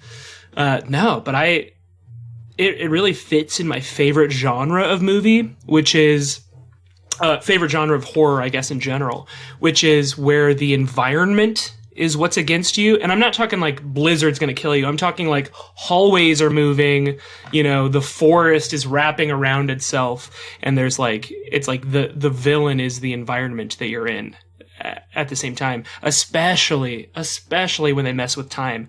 I'm talking Grave Encounters. I don't know if you saw that, where they get all looped around in the asylum, I think it was. Man, that stuff, House of Leaves, the book, stuff like that really gets me going. And it's so interesting. And I think they did it well, especially that scene where Lane and Talia come back and they're like, it's been 5 days. And it's oh, what? Lord. Yeah, it's totally they're done. Oh, Yeah. What? Yeah. God, I love it so much. I'm glad. Yeah, I too love this movie. I don't understand why there's hatred for it. I felt like people hated part 2 because it strayed from the first one. So This one, So those people aren't allowed to hate this one. exactly right. This is what you wanted in the first place. But no, it's really good. It's great. Each film has a different approach to it. Even though this one goes back to the found footage aspect of things, it's definitely more. It's definitely more of a movie in the respect of, it wasn't as improv-y as the first film. There's obviously a script. There's obviously digital effects going on, practical effects going on. I mean, I used to think I hated found footage movies, but I've realized over the past several years that I love found footage movies, and this one's definitely no exception. I think they did a really good job with it, sticking true to the original lore while also adding to it. And I'm so glad you brought up Grave Encounters, because every time I've ever watched this movie, when we realize that time is all wacky in this film, I always think of Grave Encounters. I still personally think Grave Encounters does it better as far as creating fear and tension, and I think that's just based on environment, right? Because okay, so they're trapped in the woods, but there's still you still have some light sources, you still have food sources if you're desperate. But the thing that creeps me out about the whole timey-wimey thing in Grave Encounters is they are trapped in a building with what, if you're lucky to find a rat to eat, in perpetual darkness, all times. And so that's what disturbs me more about Grave Encounters. But I'm glad they did a little descent moment, because one thing that'll always freak me out in a movie is anything dealing with tight spaces, and when she's crawling through. That. Yeah, how do you not put yourself in that hole? Oh yeah. Damn, yeah, I forgot all about that. So that movie, when a movie can put me on edge like that, and really give me goosebumps, bravo. And any an easy way to do that is to put somebody crawling through a tight spot like that. I fucking love this movie, and it gets better every time I watch it. I think it's just. I think one complaint. Oh no. Yeah. How did you guys feel? I think the one thing that I got out of the theater, and it was the day that I saw it, I got out of the theater. And I remember I raised this point with a friend. I was very frustrated that Lisa, at the end, after just hearing, James, I think, is the other person, after just hearing him fall prey to thinking his sister was talking to him and turn around, she did the exact same thing, not but 10 seconds later. And that was very frustrating for me. Sure. She had already figured out, so she had worked it through where she could open up the camera and walk backwards and see the thing without looking at it. And I remember in theaters, I was like, oh shit, she's gonna do it. She's gonna be like Ripley, and she's gonna get out of this by being smart. I think it would have been, even if she didn't live, I wanted to see her think her way through at least part of it, and maybe die right outside. Because if you notice, the tree outside was the lightning tree where they had found her tape in the first place. Mm-hmm. But I don't know, she died in the house. I guess Sorry, I also cut you off. No, I hear what you're saying, and I felt that. I guess I took it more as not a failure of hers that she forgot. It was more of a success for the witch of being that convincing and just having her where she wanted them, and at a vulnerable spot. Right. And yeah. I kind of dug the fact how Ashley fell down the tree, just total Plinko style, Price is Right. And then like the moment she hit the ground, she's instantaneously drug away. I was just there was no cool shit. Yeah. I remember what I remember about this is that it had a few screenings or was being talked about, and it was called The Woods. Mm-hmm. And it was Adam Wingard has this new movie with Simon Barrett. It's called The Woods. It's supposed to be really creepy. It's getting all kinds of buzz. It was playing at some film festivals, and somehow, eventually it got revealed that, oh shit, it's a Blair Witch sequel. It's interesting because it comes from that era, this like little tiny window where we were doing like, and sort of still doing it, where it's like a mixture of a remake, but it also serves as a sequel where there's so many similar elements, like The Thing, which was a prequel to The Thing, Blair Witch. I know the whole time I was watching this, I'm like, why couldn't they just call it part 3? Right, but it's like, but it's it's you could watch this standalone, and I would Sure. in my mind when I'm watching it, I'm like, I hope there's some like teenagers that are 14, like I was when I saw the first one, watching this, and they don't even know Sure. about the lore of Blair Witch movies. They're just watching this and they're like, this is cool as shit. But then again, we've talked about it endlessly on this episode, being sort of overexposed to things now with the flood of found footage movies that we had before this. There was this, with Paranormal Activity came a huge wave of found footage stuff, and it's sort of, it doesn't have quite the same effect, but this is really cool. Like to have, Adam Wingard has such a crazy sort of all over the place filmography, and this is one I feel like gets forgotten about a lot. It came and went really quick. It didn't have the big boom that obviously that the original did. I feel like they were trying to restart this franchise, because obviously when the first one came out, it was a huge thing, and but I just sort of just wish it would have latched on, not necessarily for more movies, but just more stuff, more hype behind it. Because I felt like it came in with a lot of hype, and then it sort of people realized what it was, and they're like, it's the same movie as the first one. But like Mike said, people damned if you do and damned if you don't. I think it's different enough. It's a little. I do miss the improv. Like it's not as convincing because It's a little too clean. Yeah, too clean, and I think that's just because of our times. Like now, you can film in 8K on a phone, so things are gonna look crystal clear, and so it's just not as scary, maybe. But they do a really good job in this. But again, they almost make it too good. Like it's almost, and I don't know what you do in that situation because. That's just how our technology, even when this was made in 2016, like the technology was much better. So things are going to look nicer. Well, I feel like as far as it looking too polished, I'm okay with that because, what makes the first movie work is that the fact that they were trying to convince the world that this was real. There's no way you're going to make another Blair Witch movie and try to convince the world that it's real. It's especially even if it was still just called The Woods, you're not going to be able to make a movie that's going to get released theatrically with commercials on TV or whatever, and try to convince the world that you're watching something that's real. It's not gonna happen. So, the fact that it's a more polished movie, because what I came to terms with going from somebody who used to hate found footage to somebody who loves all found footage, is the fact that when it's used as a story device and not as a crutch. And I'm okay with it looking polished because it's just used as a story device. It's not trying to be anything more than what it is. Did you listen to the commentary track? Isn't that something that's supposed to be like Wingard and Simon Barrett airing some dirty laundry?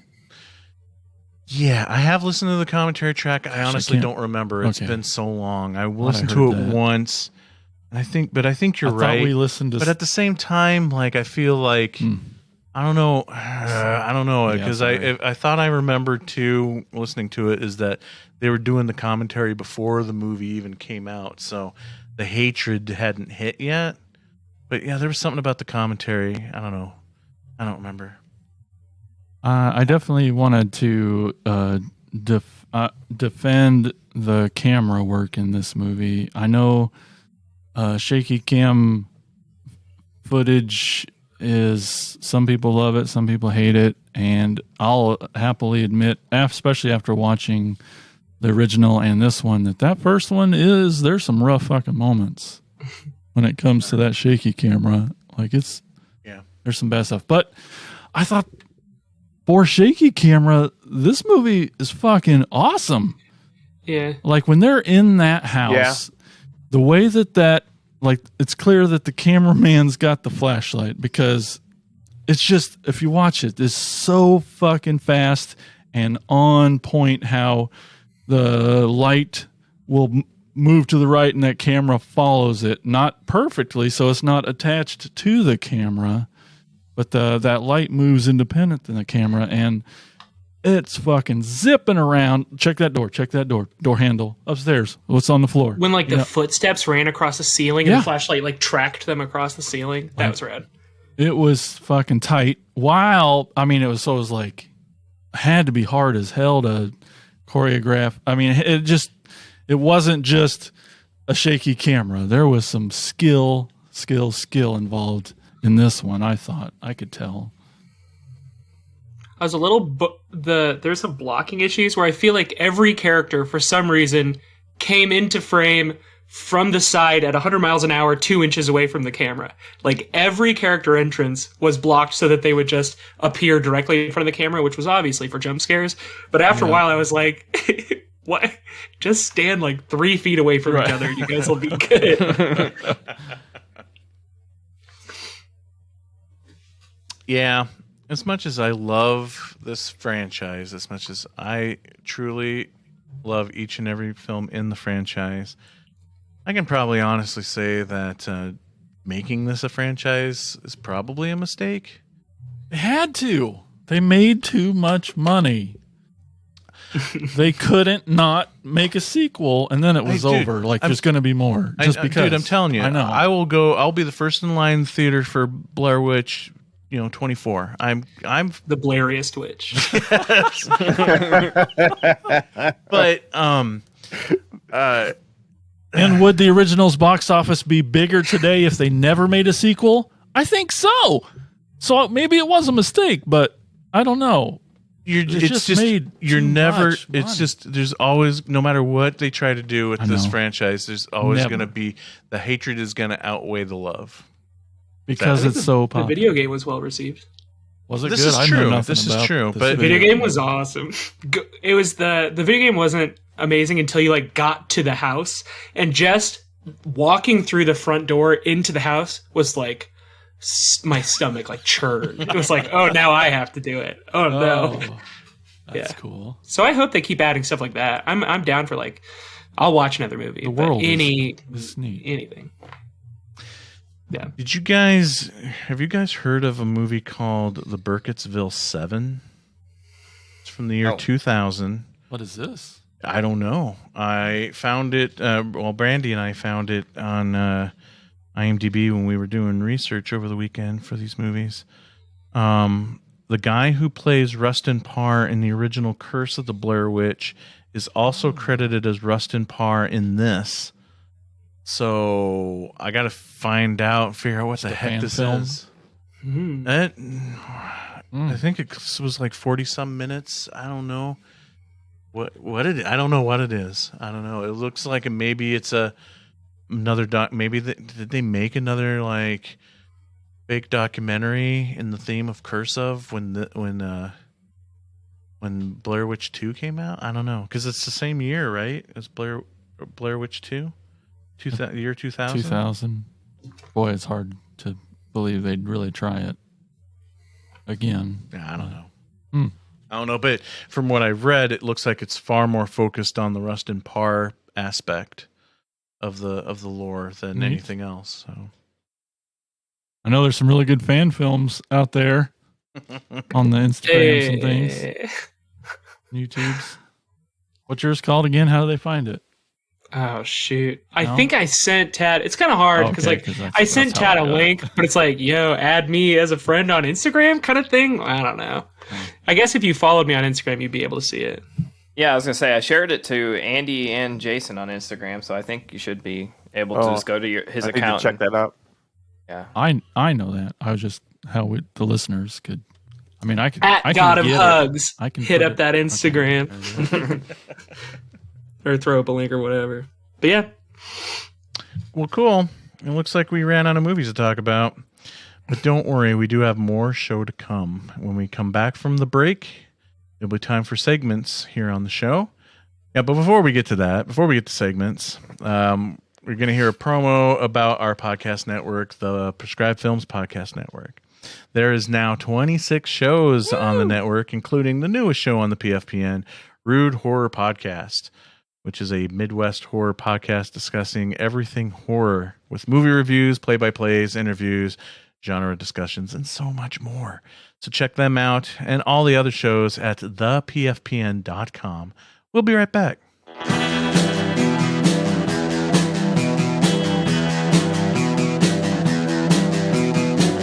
You're listening to the Prescribed Films Podcast Network, home to hundreds of hours of free podcast entertainment. The shows on this network all have a common goal, providing you with the best discussions about movies and other forms of entertainment media.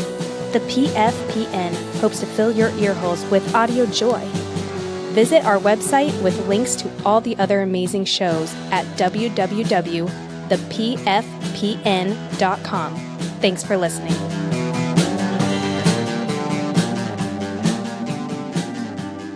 Welcome back, and as they say in show business, the show must go on.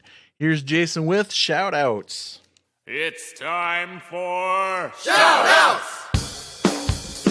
Shout-outs! Shout-outs! Shout-outs! Shout-outs!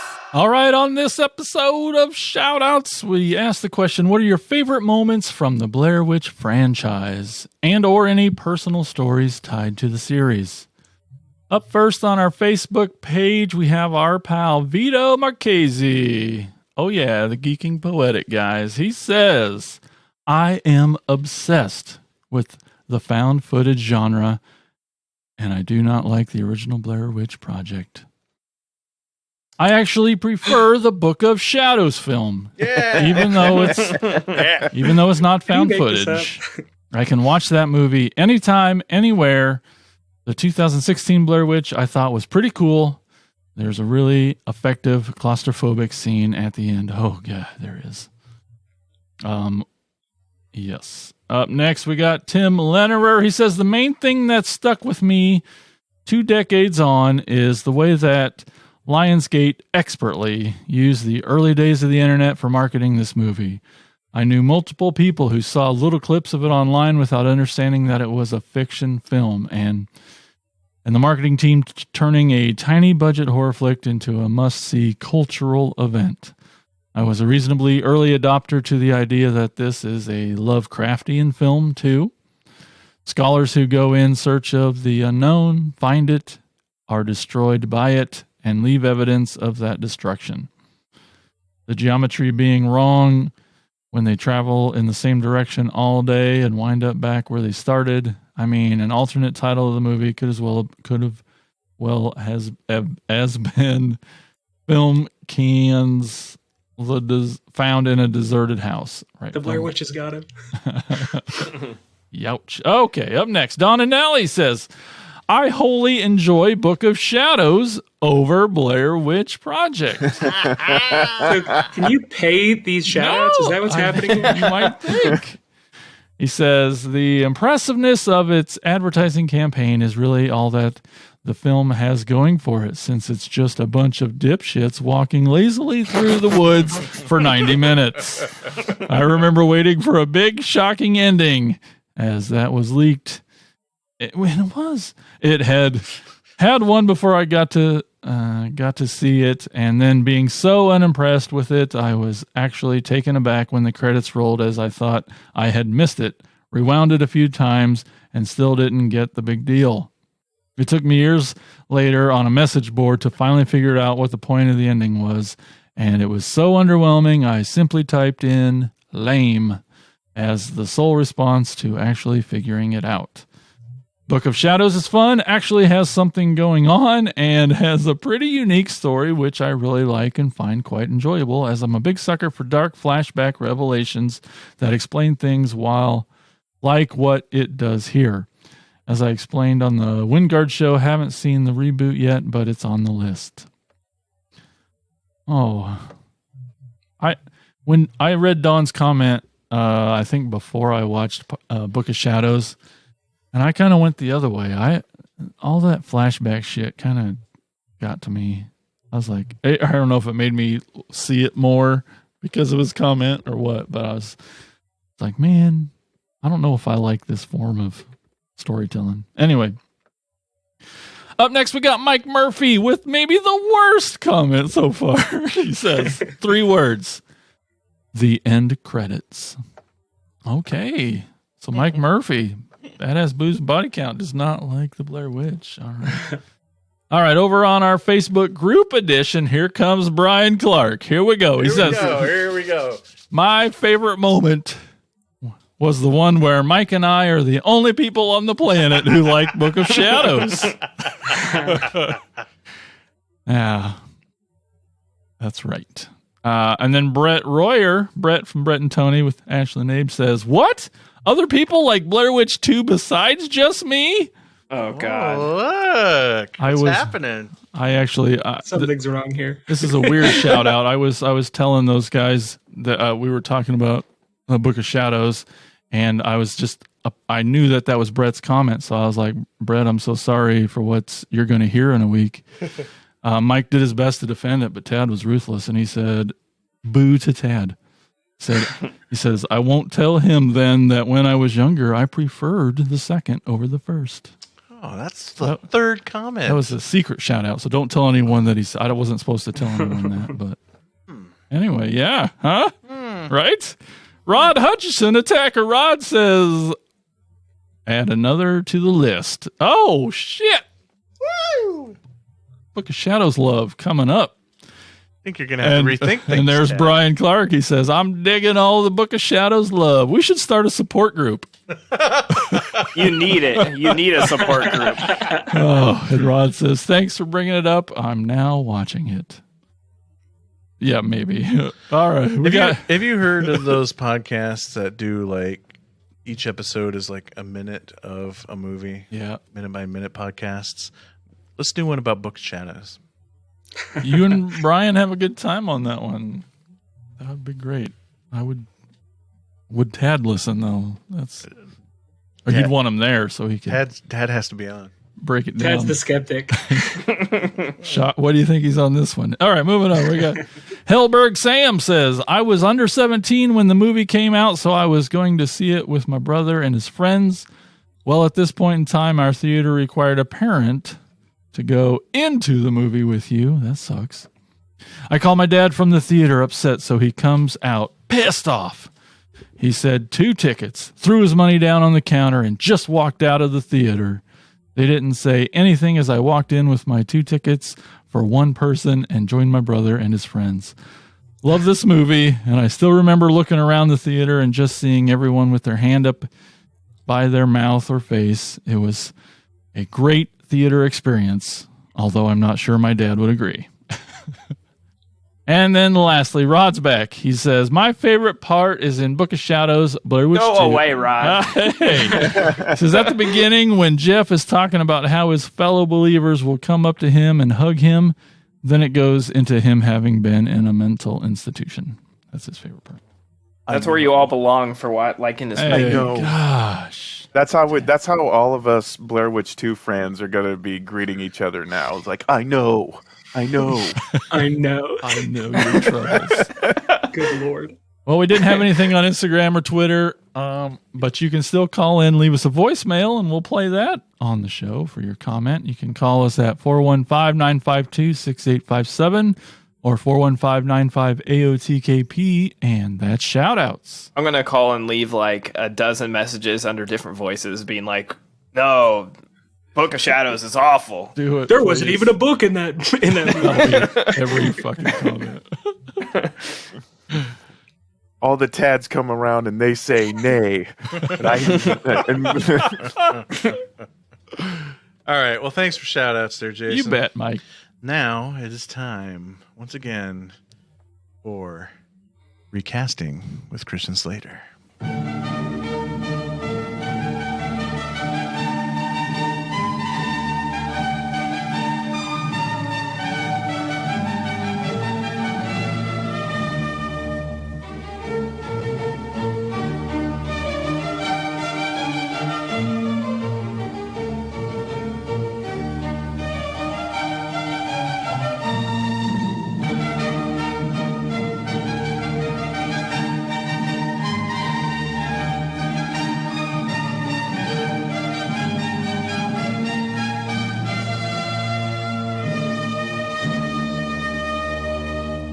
Greetings and salutations, and welcome to another episode of Recasting with Christian Slater, where bad talent and bad movies lock crotches and swap gravy. Unfortunately, you as a listener have to be subjected to the bastard child it creates, slowly germinating in your ear canal, heading to your brain and insulting your intelligence. Sound fun? Well, let's get going. It's Cinorama this week, as we will be performing small scenes from two different films. As usual, I will be introducing the movie and the readers from each film. Starting off, we'll be reading from a slasher classic, Friday the 13th, Part 4, the final chapter. Reading for the part of our fake computer-owning goof, Ted, is our favorite cartoon moose, Bullwinkle. Welcome back, Bullsy. Why, thank you, Christian. I did some research on this character, and fans believe he's actually a virgin. Christian, if I may ask, what's a virgin? Jesus. It means you were perfectly fucking cast. Why, thank you. Wasn't a compliment. Playing the role of lovelorn Jimmy is our resident son of a bitch, Don Knotts. How you doing, Donnie? Lovelorn? Shit! You know how much ass I used to pull back in my day? I had poon lines up in advance. We got a lot of ground to cover another time, Donnie. Scene 7, page 18. Exterior, highway, day. A wood-paneled station wagon cruises down the highway surrounded by trees on each side. A silly song emanates from the vehicle as it passes by. Interior, car, moving, day. Weekend warriors Doug, Samantha, Sarah, and Paul continue to sing as the car proceeds down the road. In the far back of the station wagon sits Ted and Jimmy. Ted, early 20s, is a short, overconfident, with a shit-eating grin. Sunglasses are perched on his nose. Jimmy, tall and lanky, is flustered as he runs his hands through his mop-like hairdo. You broke up with BJ Betty? So to speak. Would you lighten up on her? She's all right. Ted scoffs and takes off his shades. Yeah, I'll say she's all right. You should have treated her right. I mean, a girl like her wanted to be treated right. I did. I treated her right. That's what's driving me crazy. Slater, this guy's a pussy. Stick to the script, Donnie. I mean, first I would call her and she would take my calls. But then she would have something she had to do. But then she wouldn't even take my calls. I mean, can you figure that? What the fuck happened? Let me put it in the old computer. Ted rubs his hands together and begins to fake type on the top of a beer box in front of him. No, I'm serious about this. Hey, let the computer don't lie. Ted looks at the fake screen for a moment, puts his hand over his face, and starts to laugh. Jimmy is curious. What? It says, it says you're a dead fuck. What? A dead fuck? A lousy lay, you know, a dead pecker. Oh, I see. Don't hold back from me, Doc. Give it to me straight. I did not say it. The computer did. Ted motions to the beer box, the fake computer. Yeah, well, there is no computer. Aha! And there's no Betty either. Jimmy considers this for a moment. Then I'm a dead fuck? Like I said, the computer don't lie. Flustered, Jimmy rubs his face and runs his fingers through his hair. God, I'm horny. And scene. Our next film we're going to attempt to ruin comes from 1999, a Schwarzenegger project entitled End of Days. Donnie and Bullwinkle will be pulling double duty as Donnie will be reading the part of Jericho Kane, since his physique is so close to Arnie's.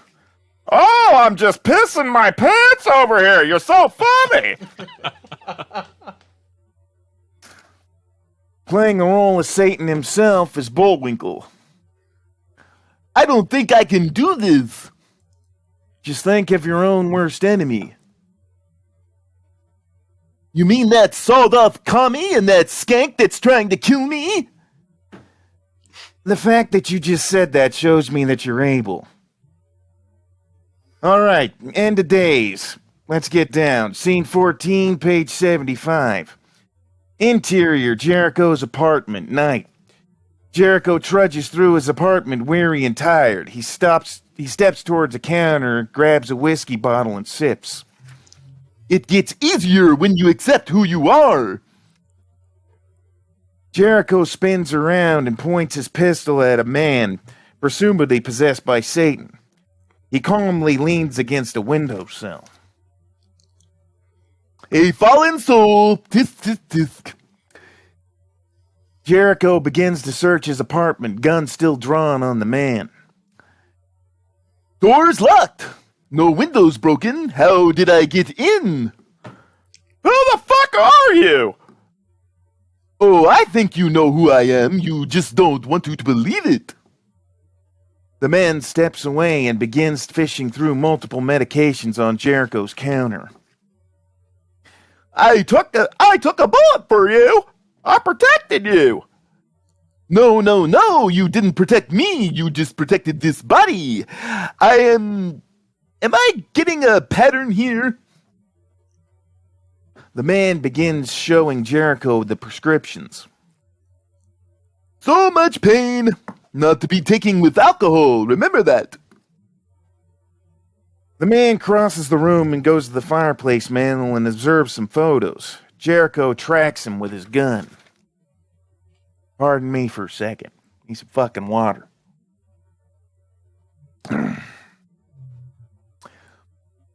Oh, to lose a wife and a child. I can't even imagine what that must be like. The man tosses the photo to the floor. What do you want? To make you happy again. Jericho steps towards the man when suddenly the room morphs into a scene from Jericho's past. Christmas music and a tree. Jericho hears the giggle of a child and sees his young daughter playing in the bathtub. Amy? A woman crosses the hallway and asks her to get out of the tub before she turns into a prune. Emily? Mother and daughter talk about how Daddy works too much. I can give it all back to you. Everything he took away. The man approaches Jericho as he looks upon his wife and daughter. Everything! You can hold your wife again. You can watch your daughter walk through the door in her prom dress. All you have to do is tell me where the girl is. Come on! She's a nobody to you. You don't even know her. You think you're saving her? She wants to be with me. You told me you'd do anything to get your family back. You want them? This is your chance. They're not real. Does it matter? Oh, yes. I think you need to be reminded how painful reality is. Suddenly, armed men kick in the door. Jericho shoots at them to no avail. He charges at one, leaps right through him. The armed men grab Amy and Emily and drag them to the bedroom. Shotgun blasts ring out. Jericho charges through the bedroom door. The man casually saunters behind him. Jericho rushes. No!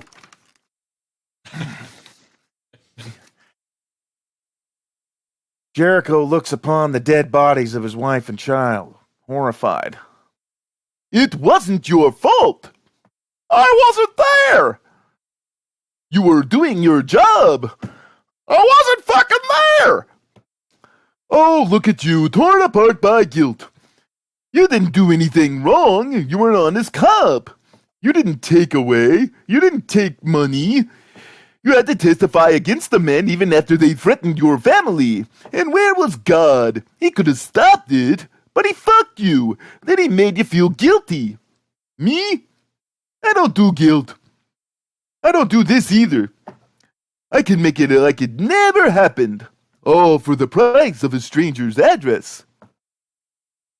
Jericho is enraged, heaving heavy at a mirror in front of him. He punches it with all his might and it shatters. No! Jericho spins around and the room morphs back to normal. You will never see the girl. The man sighs and shakes his head, irritated. Now you see, now you're upsetting me. You don't want to see me upset. Believe me. Oh, you want to fuck with me? You think you know bad, huh? You're a fucking choir boy compared to me. A fucking choir boy. You're in touch with your anger. I like that. I don't know about you, but I'm going to have a drink. With that said, I think we all need a drink. Because, folks, it's not the end of days, nor is it the final chapter. Here at the Recasting with Christian Slater, if it's not reason enough to drink, I don't know what is. Until next time.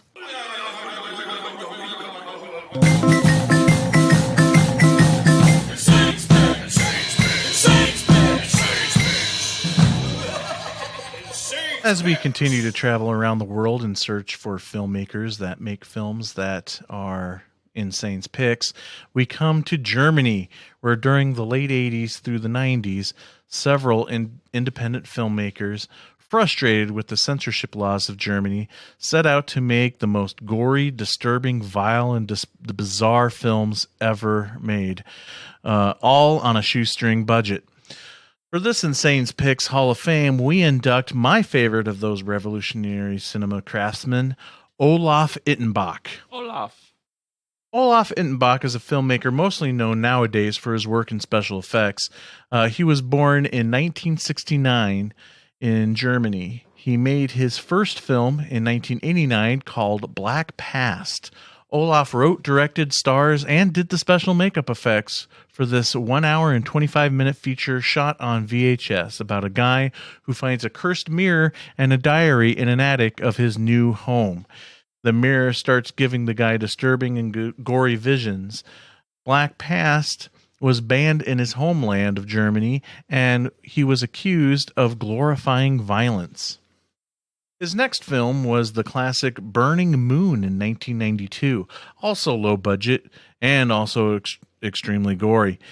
The Burning Moon is an anthology film that follows two stories, one about a serial killer on a blind date, and the other is the story about a priest and his descent into hell. The hell scenes are totally gruesome and worth the price of admission. Burning Moon was followed by my personal favorite, Primutos, in 1997. Primutos is one of the first of Ittenbach's films to be released in the States back in the day on the Shakorama DVD label. Shakorama was mostly known for their quickie horror films and softcore parodies like The Erotic Witch Project. They ended up releasing two of these German extreme gore films, Primutos and Zombie Doom, aka Violent Shit Part 3. Honestly, though, these releases are not very good. Each were given English dubs that seemed like they were recorded in a closet with a microphone on the outside of the door by 8th graders who didn't know German, so they just made up dialogue as they went along. Olaf made a total of 19 films throughout his years, with other such titles as Legion of the Dead in 2001, Evil Rising in 2002, Beyond the Limits in 2003, and Garden of Love in 2003 as well. Beyond writing, directing, and doing the special effects for his own films, he has established himself as a well-respected makeup effects artist working on such films as Mutation 2, Seed, Blood Raven, and Terror Creek. Olaf Ittenbach gets a spot in Insane's Picks Hall of Fame for not only his mark in German horror cinema, but in his leadership of filmmakers and film fans who had enough of censorship in their own country. He has a special place in my heart for his sick and twisted imagination and his ambition to push blood and guts to the limits on a very limited budget. Olaf Ittenbach, we induct you into Insane's Picks Hall of Fame.